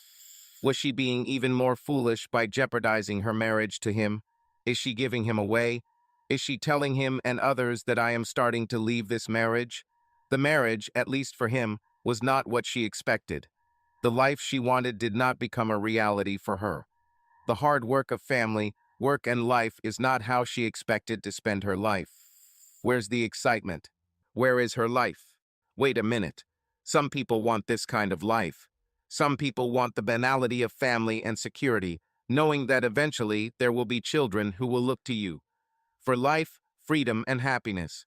You are a parent, a leader, an example setter. You are the one to whom the family will come for everything that defines what a family truly is. You are the stability that is the foundation of the family. Patriarch or matriarch. Parent, mother, father. You are the one your children will come to for the rest of your life. What could be better than this? I want to. I am young, healthy, smart, and talented. I have a lot of energy, a strong work ethic, and a very good sense of right and wrong. Sometimes I'm probably too loyal, and I like the security of something reliable.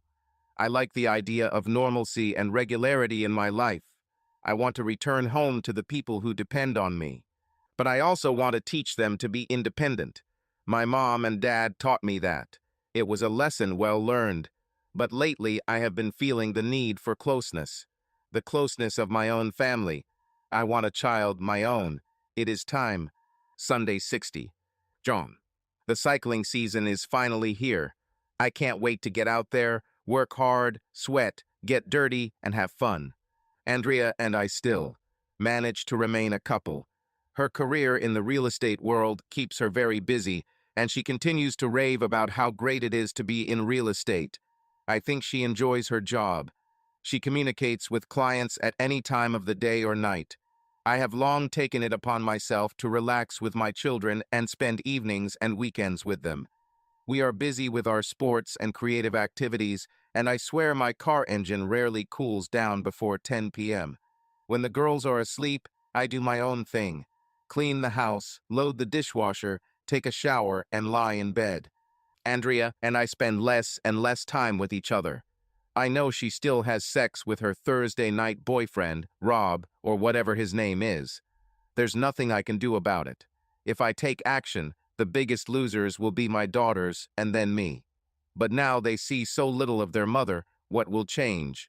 Even if I announce a divorce, she will still work 24/7, and I will be the primary caregiver. Jane and I still see each other. She's an amazing woman. What the hell should I do? This question keeps running through my mind. I need to get some insight into all this. Sunday 63. John. My boss met with me and told me about a new company project that he wants me to take part in. This will mean trips of 2 to 3 days every 2 weeks for the next few months. I went home and told Andrea about the new project, and her reaction was somewhat indifference.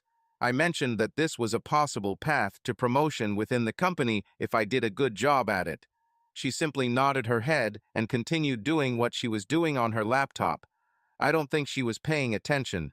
After dinner, on my way to one of the girls' basketball practices, I told them I might go to work for a night or two every now and then. On nights like these, You guys are going to have to help mommy a little more. Cleaning the kitchen and making sure you do your homework. And don't go to bed later than your usual bedtime." They all laughed at this comment. My kids are good, and I knew they could be counted on to help and contribute. My eldest, Diane, who is now 12 years old and looks set to turn 32, said to me during our conversation, "Dad, does this mean that Mom will hire a nanny to stay with us?" I thought for a second. I guess she might have to do this from time to time because of her job. But I hope she doesn't have to do this very often. My daughter is a very smart little girl and quickly returned, "Well, we don't see her that much these days." This comment from a 12-year-old really resonated with me. She realized that she had not seen much of her mother. It wasn't all because of her Thursday afternoon meeting with what's-his-name, but because of her overall focus on her real estate business and how he ran it. I knew deep down that I needed to figure out what to do. At the very least, I decided that I needed to talk to Andrea and make sure she had a good understanding of what the next few months would mean for her. John. My conversation with Andrea went as expected. She agreed that my job requirements would give me a good opportunity for career advancement, and that she would, of course, take responsibility for the children. She looked at me with a surprised expression. "Don't you think I know how to take care of my children?" I don't say that at all. I was a little annoyed at her tone.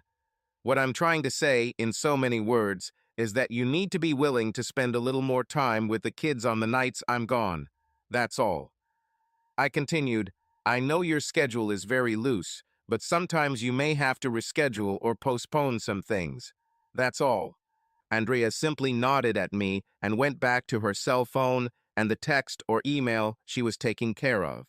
And that was the end. Sunday 68. John.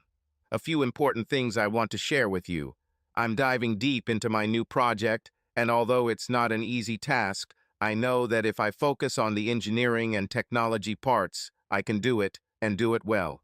I met with my bank's personal account representative, and we discussed all the normal things we do twice a year. I worked to pay off my mortgage faster than my payment schedule required. This would save a ton of interest in the long run. Leanne mentioned that our other account was doing very well, and we had a good balance. I wasn't sure which account she was talking about. I thought it was our investment account that I opened 3 years ago. Every month I put some money into it and invest it in the stock markets. She looked at me strangely and said that this is the account we deposit bonus checks into. My mind was spinning, trying to figure out what the hell she was talking about. She reminded me that Andrea makes deposits into this account. Not regularly and never the same amount, but it had accumulated over the past 3 years, and now there was over $180,000 in the account. Then it hit me like a tractor trailer. My mouth hung open when I realized Andrea was trying to hide money from me. The long hours were spent hiding the fact that a significant portion of her commissions were going into her secret account. Leanne looked at her computer, and suddenly her eyes went wide, and she realized that my name was not on the account, and that she had just broken some banking rule regarding customer confidentiality. She had an "oh crap" look on her face. She quickly changed the subject and told me that the bank would be happy to reduce the interest rate on my mortgage by another 0.5 percentage point, given how much they valued me as a customer. I got the hint. Say nothing about Lina's mistake and save yourself some more money. I was fine with that. Sunday 70. John. I'm back in cycling season and enjoying it even more. I treated myself to a new, more high-tech bike. This one is a Red Trek Procaliber, lighter than my old bike, and ready to ride on both trails and roads. It will allow me to take my travel to the next level. I have been working on increasing my endurance and running up to 10 miles a day. I get up at 5 a.m., run, then shower and go to work after taking the girls to school. My old Subaru was also replaced with a new one that is designed and equipped for more extreme driving. Aggressive tires, black wheels, and dark green paint, along with a few other details, make this a really good adventure machine. Jane and Judy are riding bikes again this season. Judy and her boyfriend broke up. He moved to another part of the country, somewhere in California, to further his career. Well, with another girl with whom he started a relationship. Judy was not harmed by this and looks happy. Jane is a different story. She and I are still friends with benefits and still have fun. But it changes in very subtle ways. Andrea also changes, but in a different way. I'll try to explain as best I can. I'm not a psychiatrist, but if the last year has taught me anything, it's to be especially attentive to people. Now, I'm an engineer. We are often accused of not understanding people. We're good with machines and technical matters, but when it comes to understanding human psychology and understanding what makes people who they are, well, let's just say we often miss the obvious. I mean, that's why Andrea could cheat on me with this guy on Thursdays, and I didn't notice until the evidence fell out of her purse. I didn't follow anything. I didn't notice the little things that might have told me something was going on. But now that I'm a little more educated, I notice things. First of all, I noticed that Jane was becoming much closer to me. It's not about sex, it's about the level of intimacy that exists in a couple. These are small things. Now she calls me honey more often than she uses my name. She knows me so well that if we meet in a cafe or restaurant, she can order one of my favorite dishes for me before I arrive. She knows I drink Diet Coke and sometimes like beer, usually IPA. She knows how much I weigh and what my clothing sizes are. She knows that I love both pop and classical music. I noticed that Jane increasingly mentioned other people and their families. One day off, when I was with the girls, we went to an exhibition of mobile homes. Jane knew I would be taking the girls there and asked if she could join us. We had a great time exploring mobile homes and RVs, and it gave Jane the opportunity to get to know my daughters. Afterwards, we went to a fast food cafe and the girls started asking her questions. I told them that Jane and I met at the cycling club I belonged to. I told them that she was a really good cyclist and that she was much faster than their father. They laughed about it.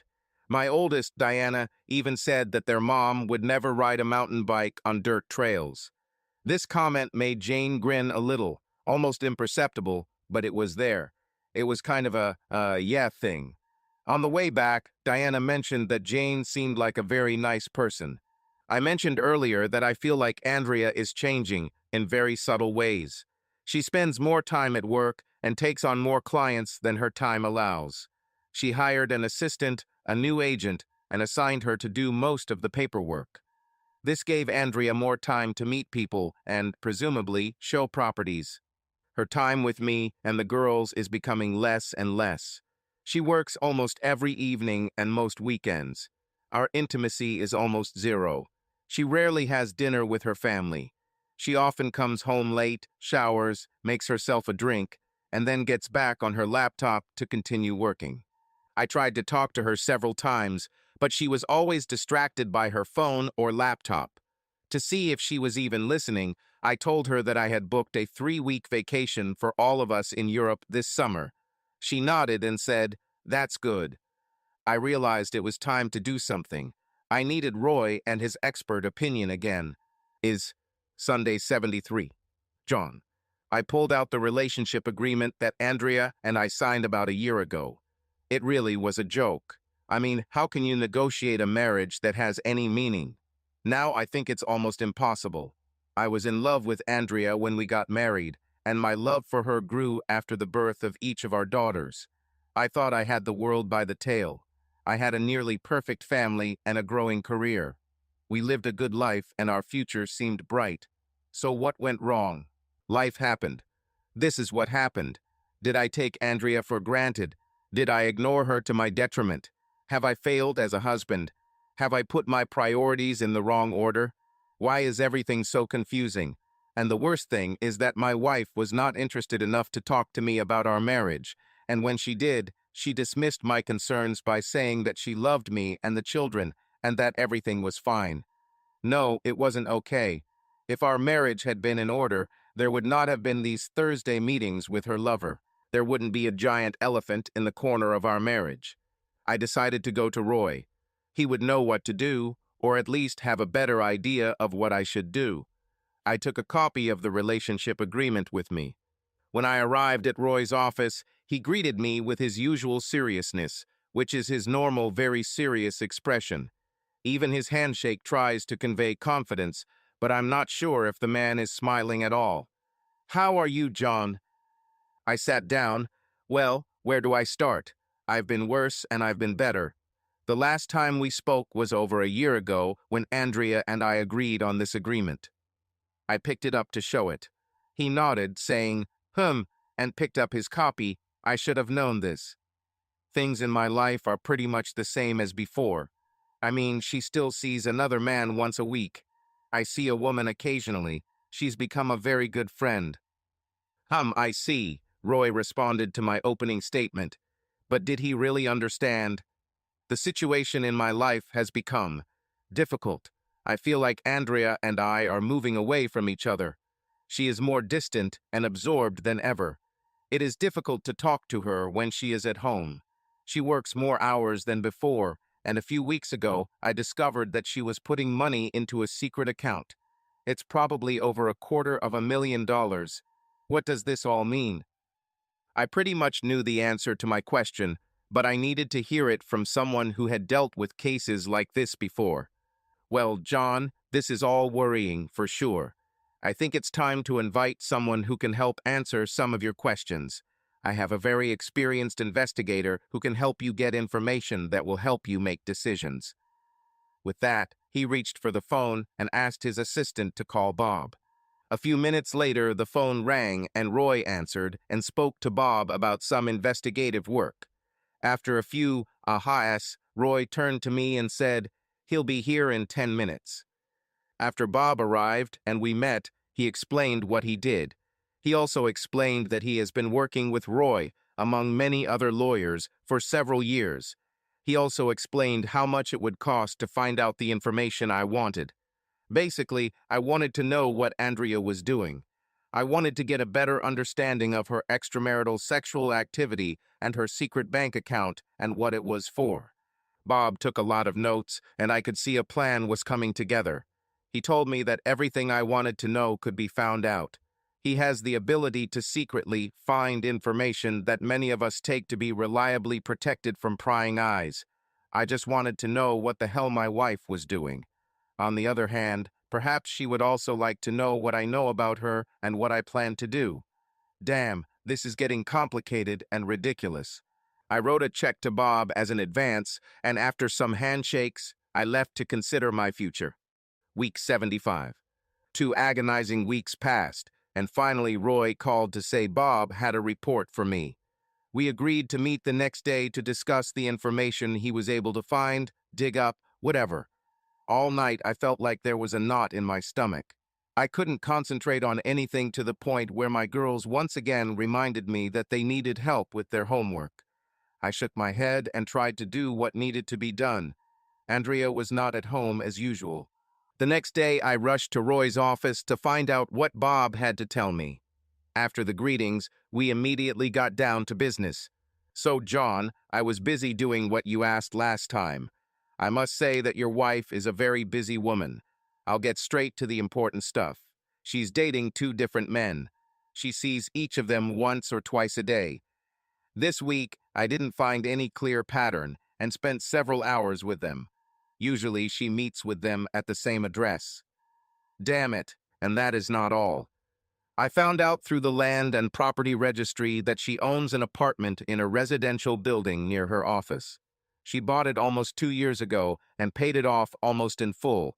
She has a bank account in the bank you told me about, where she currently has $321,000 in it, putting in 75% of her commissions from being a real estate agent.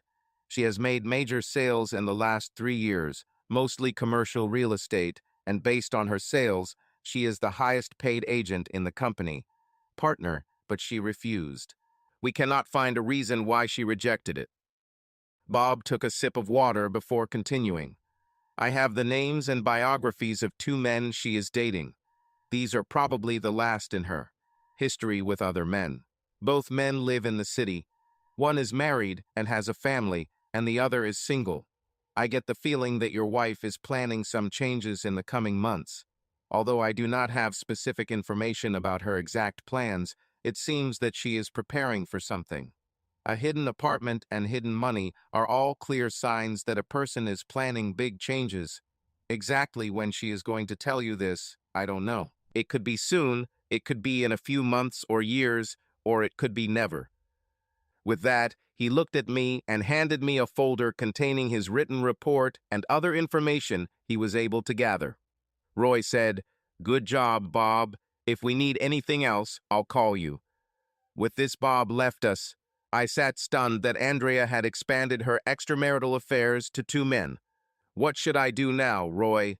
I looked at him as if my life had gone even further down the road to hell. Roy looked at me with an expression that said he was probably going to offer to prepare the divorce papers.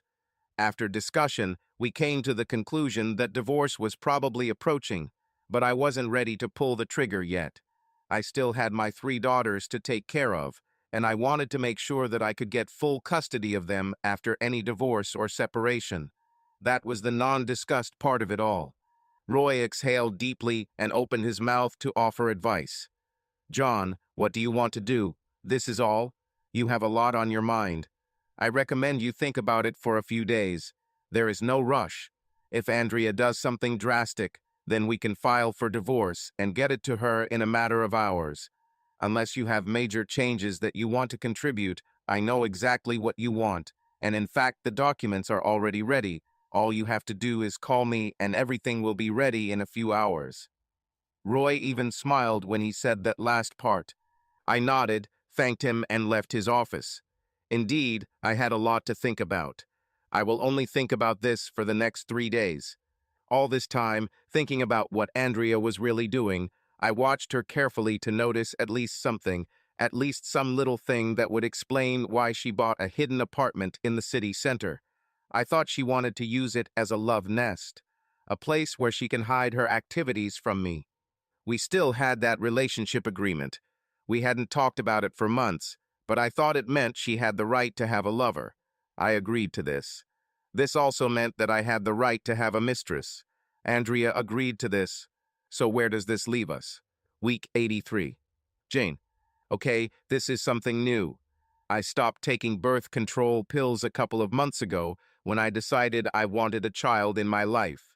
I really want a husband and father for this child, but for now I will have to settle for just the baby part. I think my husband will appear when things settle down. Now, I'm not stupid, and I have resources in the legal world. I also have many colleagues who can help me with other resources when I need them. One of these resources was able to tell me that John had long ago contacted a divorce lawyer and prepared preliminary documents for a possible divorce between John and his wife Andrea. I did some covert research on Andrea, and it didn't take long before I found out just about everything she was up to. I found out that she bought herself a house in the city center, not far from her office. I found out that she paid for it in cash, which meant she was hiding the money from John. I knew that this was the work of a woman who was planning a sudden departure from her husband. This is what people did to hide their true intentions. I also knew that John would be the father of my child. He knows that I want a child. He knows that I want him to be a father. I want this man in my bed for more than just a few hours. I want him to be there all the time. I don't want to share him with another woman, a woman who needs more than one man in her life to satisfy her sexual needs. I can't understand why she needs this. John is a real man. He is already the father of her children. This man is a tiger in bed and also knows how to lovingly love a woman. He can be rough or he can be gentle. I can't get enough of him. He is smart and talented and loves children. He loves me. I love him. Week 85. Andrea. Why can't John just accept that I need more than he can give? I plan to continue to be a good wife to him and a mother to our children, but I need more than one man can give. I do not know how to explain it. It's a craving that needs to be satisfied in order for me to be happy. If I don't get satisfaction, if I don't scratch my itchy need, my world doesn't spin right. When my needs are met, I function at a much higher level. My brain makes decisions quickly. I make a lot of money. The little place I bought in the city center was so that I would have a safer place to enjoy myself when I met up with Rob and Tom. Oh yeah, I forgot to mention that Tom is also one of my daily pleasures. Tom is a new real estate agent with our company and just moved to the area. I allowed him to live in my city center until he found a place to live. John and the girls don't notice any changes in me. I'm still his wife and their mother. I still love John, and I know he loves me. So what if I get satisfaction in another way that doesn't affect my family? John understands we have a written agreement. We have worked out all the logistics. I get my pleasure, he gets his, and we continue to live with our daughters. Someday I will give up this business, and we will only be for each other. I know. Someday it will happen. John understands, I think. Week 92. Jane. The last few days I've been waking up and not feeling well. I usually love my morning cup of coffee to start the day, but lately the coffee has been going nowhere and coming right back. I knew what it meant. So, on the way home from work, I stopped at the local pharmacy and bought a test. He confirmed what I already knew. I called John to tell him I was going to take the test and wanted him to come see me. He was at my door after dinner, surprisingly, with his 3 daughters. I think it was appropriate for his children to be there when we find out if they are going to have a half-sibling. John's daughters were no strangers to me. We've worked out together many times over the past year. I knew them well enough to know about the activities they were involved in and how they were doing in school. John's eldest daughter, Diana, in my opinion, was much more mature than her 12 years. She was smart and knew how to see and understand what was happening in the life of her father and mother. She was observant and knew that their family was slowly changing and something big was brewing for all of them. After the girls settled into the kitchen, I took John's hand and we went to the bathroom next to my bedroom. I pulled out the test and said, "Well, this is the moment of truth." We both looked at each other and I sat on the toilet and peed on the test strip. After I washed my hands, I took a piece of white plastic and handed it to John. "Well, what does it show?" John looked at him for a few seconds and said, "It shows that you and I are going to be parents. Congratulations, Mom." John. Jane and I went to her doctor, and she confirmed that Jane was indeed pregnant. She calculated the period to be approximately 6 weeks. This was my signal to get things in order and do what needed to be done. This was something that should have happened a long time ago, but now it has become very necessary. 94th week. John. Bob, the investigator, updated me on what Andrea was doing with her lovers. There was no change in her behavior. Now is the time to act. I knew where her apartment was and did some scouting to figure out how to get there without attracting attention. It had underground parking and required key cards to enter the building and garage. I took the straight path without tricks. I came to the building and waited for her to arrive. I gave her time to park and go up to her apartment. I walked to the front door and flipped through the catalog until I found her name. She was listed as a Leighton. She used her maiden name. I called the phone and waited for an answer. A couple of minutes passed and the man answered. "Hello. I need Andrea Stewart." "Ah, there's no one here with that name." "Yes, I have. How about Andrea Leighton, brother?" "Just tell her it's her husband. I'm John Stewart, if you don't know. She is the mother of my 3 daughters." My level of frustration was quickly rising, and I had to tell myself to stay calm and not do or say anything that would make the situation worse. I heard whispers in the background and a loud damn that came through quite clearly. "Just pass her the phone or the intercom or whatever you're talking through." There was another pause, and finally Andrea spoke. "John, what are you doing here?" "It doesn't matter, Andrea. Just open the door so I can come up and we can talk." It took a minute, but finally the door buzzed. I went up to her floor and found her apartment. I knocked on the door. I heard muffled voices and realized that there was a lot of fuss to get dressed and figure out a way out of the upcoming confrontation. Finally, the door opened. I was greeted by a young man with big eyes. He looked at me with obvious fear that I had come with violent intentions. "Don't worry, I didn't come to harm you. I want to talk to my wife, and you better go somewhere. I'm sure she'll call you when she can come back." The man looked at Andrea, and she replied, "It's okay, Tom. Go have some coffee. I will call you." He looked at me with concern and took his jacket, leaving the apartment. I walked in and looked around the living room. After a few seconds, I gestured with my hand. "Good place." Andrea looked at me like the cat that caught the canary. The guilty look on her face told me everything I needed to know. "Do you have anything to drink?" Finally, she nodded. I said, "Pour yourself something, but I'd like a glass of ice water." She looked at my left hand as if I was holding a bomb or a large weapon. I was holding a large envelope. Our future was in this envelope. I took off my jacket and placed it on the back of the chair and sat down. Andrea went into the kitchen to get her wine, and I heard her putting ice in a glass and then turning on the tap.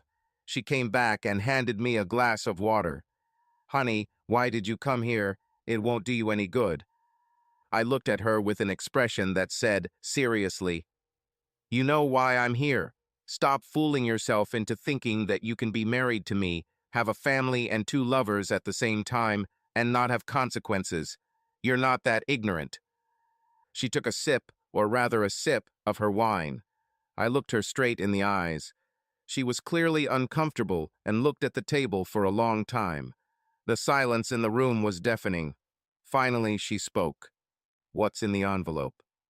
I tried on my inner Roy expression and looked at Andrea with the sternest expression. I wanted her to be very afraid at that moment. "I'm very disappointed in you. I expected more. You took me for a fool. Last year, I gave you what you wanted. I made it so that you could have a lover on the side. I closed my eyes to this. I didn't do anything to jeopardize our family life. I even thought that you would eventually come out of this and we could be a normal family again. But ... it didn't go far.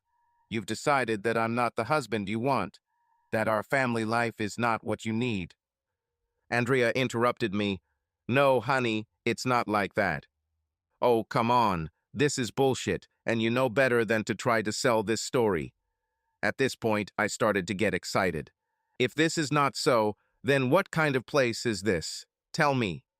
Andrea looked at her hands. "And then I found out that you were creating a secret bank account." Her head rose like a box spring at this statement. How did you know about this?" "I have friends at the bank too, you know." She stammered, "It was a fund for our retirement and for the girls' education." I looked at her in disbelief, indicating that she was trying to sell more bullshit. "Oh, please, be honest with me. You fully intended to hide the money from me. You have a different life here, with your lover and your Carters, and it seems you were fully intent on escaping your family. We hardly see you at home. You come and go at strange hours. I think now I know why. Girls don't see you. They asked me where you were." The look on Andrea's face said it all. She was exposed. She knew her game was exposed. She knew that the consequences of her decisions were coming back to her. Her plan was ruined, so she decided in an instant to stop trying to deceive me. She knew it wouldn't do any good. She took a sip of wine. "What do you want to do, John?" I took the envelope I was holding and handed it to her. "See for yourself." Andrea stared at it for what seemed like an eternity and then slowly picked it up and stared at it. She unraveled the string that held the top tabs together and pulled out the contents. On top was the relationship agreement we signed last year. I took a black marker and drew a line across the first page, writing void. She set it aside and looked at the next document, Declaration of Divorce. Andrea leaned back in her chair and took a long sip of wine. She looked at me with a deer in the headlights expression that said she didn't believe this was happening. She looked at the top page for a moment and sighed. I said quietly, "My lawyer has prepared a very favorable decision for both of us." I paused for a few seconds. "It's pretty clear to me what your intentions are." I left it hanging to see what Andrea would say. She was silent. I continued, "The girls and I will stay in the house. I want them to be as unaffected by this as possible." I took a deep breath. I waited for Andrea to say something, would react somehow, but she was silent. We sat at her table for several minutes, and finally I had to push her a little. Say something, damn it. What's on your mind? Why are you doing this? I understand that you don't love me anymore, but at least you're children. You should take care of them. I begged Andrea to say something. I needed to understand what I did to push her away. What have I done wrong as a husband? Nothing. Without looking at me, she said, I will not agree to a divorce. I still want you and my children. We're still family. It's just something I need for a while. It's separate from you and me. I laughed. Really? Do you think you can live here with your lovers and pretend we're still married? When was the last time you and I had sex? Andrea stammered and tried to tell the time. That was just a few weeks ago. I winced. No, it was not. This was months ago. Actually, it was 8 months ago. That's how little time you spend with your family. When was the last time you had sex with Tom? I was waiting for an answer. He was absent. I bet you were just getting started when I came here to your apartment. I bet you should have gotten dressed before you let me in. No answer. So don't give me your bullshit about loving me and wanting to keep our family a priority. Your actions speak louder than any words, and you have told me and the girls loud and clear that we are not your priority. I took a big sip of water. So have your lawyer look at the divorce agreement and contact my lawyer. His card is in the envelope. I got up to leave. I'm not going to tell your parents anything, so you can tell them whatever you want. Just don't make me a villain, or I'll tell them the truth. I went to the door. You have a week for your lawyer to contact mine, and then we will file documents with the court. I opened the door to leave. You can call your lover and tell him he can come back. I closed the door and went home to my daughters. Andrea, I don't know how John found out about the apartment and my secret bank account. I've been saving money since I returned to work after the birth of our third daughter. I put most of my commissions and bonuses into this account, and soon I had over $400,000 accumulated there. I first decided to buy an apartment as an investment, and then when I started meeting with Rob regularly on Thursdays, we started meeting there. There wasn't much furniture there, but over time I bought a few things to make the place cozy. When I started dating Tom, and he needed a place to live, I allowed him to move there. I thought it would only be for a few weeks until he found a place to live, but a few months have passed, and he's still here. John surprised me when he showed up here with that damn envelope of divorce papers. He shouldn't have known about this place. I had my lawyer look at the divorce agreement, and she was surprised that John wanted full custody of the girls. Typically in our state, the courts will award custody to the mother. She will try to change that and threaten John with a counteroffer that will practically bankrupt him once the house, mortgage, alimony, and child support are paid off. I didn't tell my lawyer about my apartment and other financial resources I had. I also understated my income by only showing her official tax returns. I know that if the firm has to produce its records, I will feel bad. The lawyers scheduled a first meeting to begin the process, and then the tough negotiations would begin. My ultimate goal was to have divorce completely abolished. I wanted to keep my husband and my daughters. I wanted my life to remain the same. My lawyer asked me when was the last time I saw my children. I hesitated trying to answer. She realized that I was trying to bluff, and then she said that perhaps I should be prepared to come to some kind of agreement with John. Week 100. John, I haven't seen or spoken to Andrea in weeks. The girls stopped asking about their mother. I decided it was time to start getting rid of things that belonged to Andrea and things that reminded me of her. I cleared out her closet, packing everything into boxes and making sure the photos of her were taken down. This included family photos we had in the hallway. I put our wedding album in one of the boxes with her clothes. The girls and I had a frank conversation about their mother one night over dinner.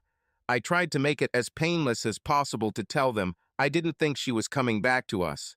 They wanted to know if their mother still loved them. I told them that she loved them, but that mom had mental health issues that she needed to resolve in order to be a good mother again. I know I lied to them, but I needed to protect them from the truth.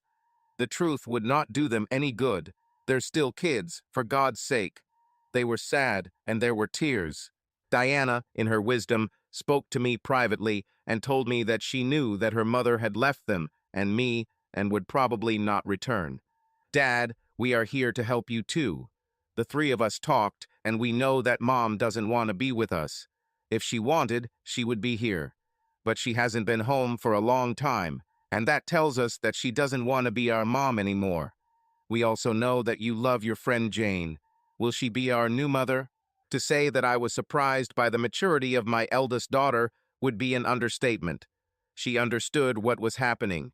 Maybe not all the sordid details, but she understood the message her mother was sending. Would you be upset if I asked Jane to move in with us? Diana looked at me with a smile. Does she make you happy, Dad? I looked at my daughter, smarter than her age, and nodded. Then I think we know what you want to do. You just have to do it. She climbed off the chair at the kitchen island and headed to her room. Her younger sisters were waiting for her. Jane. The father of my child called and said that he was coming to see me. When he arrived, he was holding a bouquet of flowers and a pint of my favorite ice cream. This man knows the way to my heart. I took the flowers and put them in a vase, and then opened the ice cream and began to eat it. John looked at me with a smile. Would you like to share some of this ice cream? I smiled back. Take your spoon. He took a spoonful of the chocolate treat and then asked me a question. Have you thought about our baby and plans for the future when you are heavily pregnant and after the baby is born? We talked a little about the logistics of having a baby, and I told him that since it was my decision to get pregnant, it was my responsibility to take care of the baby. I am very independent and have resources that I can use when I need help. I make good money. Besides, John has his own children to take care of.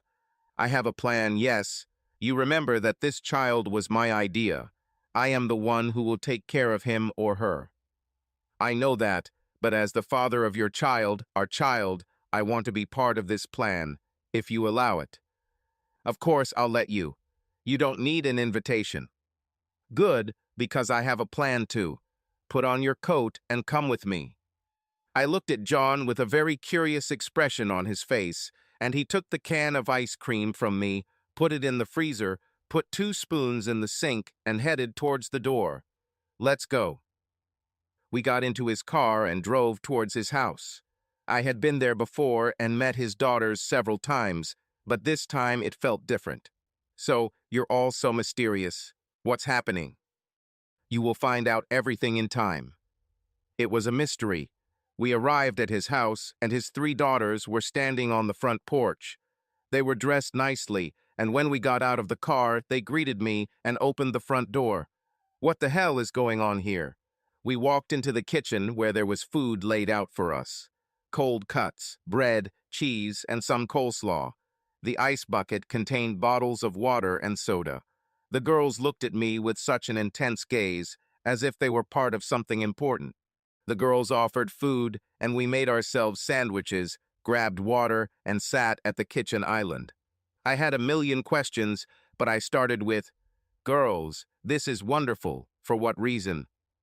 Diana, as the eldest, was apparently appointed to speak for everyone. "We just wanted you to feel welcome. Daddy told us you're having a baby in a few months." "Well, thank you, and yes, the baby is due in about 6 months. I'll start showing soon." All 3 were now looking at my stomach. It was as if they could see the child and were trying to figure out if it was a boy or a girl. It was funny to watch them. John cleared his throat. "I asked you to come to our house because I have a question for you. One of those you don't have to answer today or right away." Now my curiosity has reached new heights. He continued, "The girls and I have been talking about this for a long time, and I would like, if you want, for you to move in with us. We want you to live here, with us." Oh my God, is he proposing? My mouth was open, and I needed a quick sip of water. Ah. Before I could answer, he continued, "Take your time to think about it. There's no rush. We have a few things to do before you move. A bit of remodeling and a few pieces of furniture that need to be removed and painted." John walked towards the master bedroom as he spoke. He opened the door and entered. I followed him. The room was completely empty. The door to the dressing room was open, and I saw that it was also empty. The bathroom was in similar condition. It wasn't hard to guess that Andrea was not only gone from their lives, but now from their home, their home. The divorce was in full swing. John walked around the empty room. I packed all her things about a month ago and sent them to her apartment. I donated my bedroom furniture to the Salvation Army. Where do you sleep? My face had a stunned expression and my tone was full of surprise. In the spare room. The bed is big enough for now. I have hired painters for this week and need help choosing new furniture for this room. Would you like to help me? Week 104, 2 years. John. Roy called me today and asked me to come to his office at my convenience.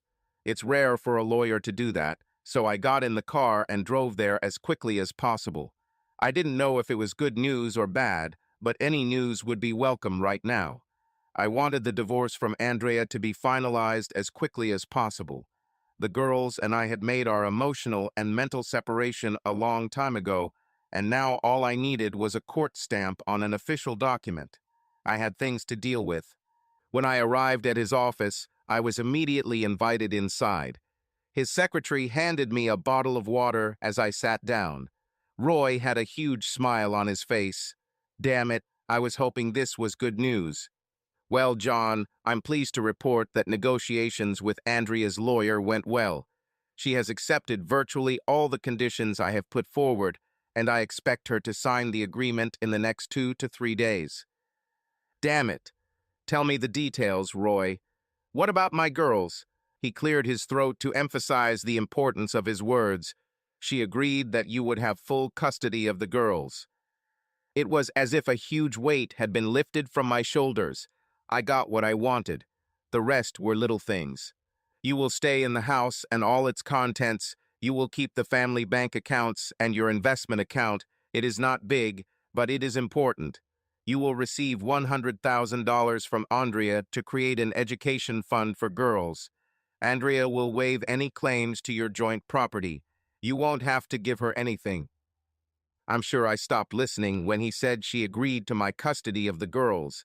I took a huge sip of water. Part of me was delighted by the news, and part of me was sad that my marriage had come to this. All because of her need for sex with other men. I realized that she didn't think I was the one she needed, but I knew that she would never be happy with one man. I knew this divorce was inevitable. I looked at Roy and thanked him. I knew the bill for his services would be hefty, but it would be worth it in the long run. When will it be official? When can I move on with my life? In 2 weeks. I have a judge who owes me a lot of favors, and she will expedite the process for us. Do we all need to be in court? No, the lawyers will take care of everything. Congratulations, John. You should be very happy with this outcome. Thanks, Roy. Was I happy with the outcome? I'm not sure there was. I mean, how can you be happy knowing that your life will take such a wrong path, that your wife, whom you thought was faithful, will turn out to be such a cunning woman and will hide her true feelings from you, all the while giving birth to 3 children for you? This is what surprised me. The second part was that by some miracle I landed on my feet, got custody of my 3 daughters, and started a new relationship that seemed to be heading in the right direction. Now I had a woman who was very pregnant, and every day I fell more and more in love with her and really wanted her in my life. I had a new beginning. I had a lot of work to be done. Andrea. My lawyer called and said that she had agreed with John's lawyer. She also said that I got off easy. Apparently, John's lawyer had all the information about my life and was ready to share it with the judge. My lawyer pretty much agreed to everything John wanted and said I was lucky to get away with those terms. She said the documents would be delivered by courier the next day and I needed to sign them and return them. I did so. Week 106. Andrea. The courier delivered an envelope from my lawyer containing a copy of the final decree of divorce. Now it was official. I was no longer married to John. Indeed, because I agreed that John would have full custody of our daughters, I was no longer a mother. A couple days ago, I drove by my old house, hoping to see my family, and there was a strange car parked next to John's car in the driveway. I slowed down, didn't see anyone, and continued on my way. It struck me that I had made a huge mistake. My inner need for sex controlled my mind so much that I ignored everything important in my life. I made my family secondary. I put my need for sex first in all my decisions. I'm so stupid. Now what the hell should I do? After. So what? A little over 3 years. Jane. My husband and I have a son, and we will soon have another child. Our daughters are thrilled to have a little brother. They take care of him constantly. They argue about who will push the stroller when we go for a walk. It's so cute to watch. My husband is wonderful. He is everything I ever wanted in a husband and more. I can't believe how lucky I am. We sold the house and moved to another one that better suited our needs, especially with 5 children. Remember what is important in your life and pay attention to it. I need to go to the toilet again. This baby is constantly putting pressure on my bladder. End. Subscribe to our channel so that your love doesn't cheat on you, and go ahead and listen to the next story, because this story is nothing compared to the next one. If you're under 18, don't even think. Click to the next one. Click to the next one. Click to the next one. Click to the next one. Click to the next one. Click to the next one.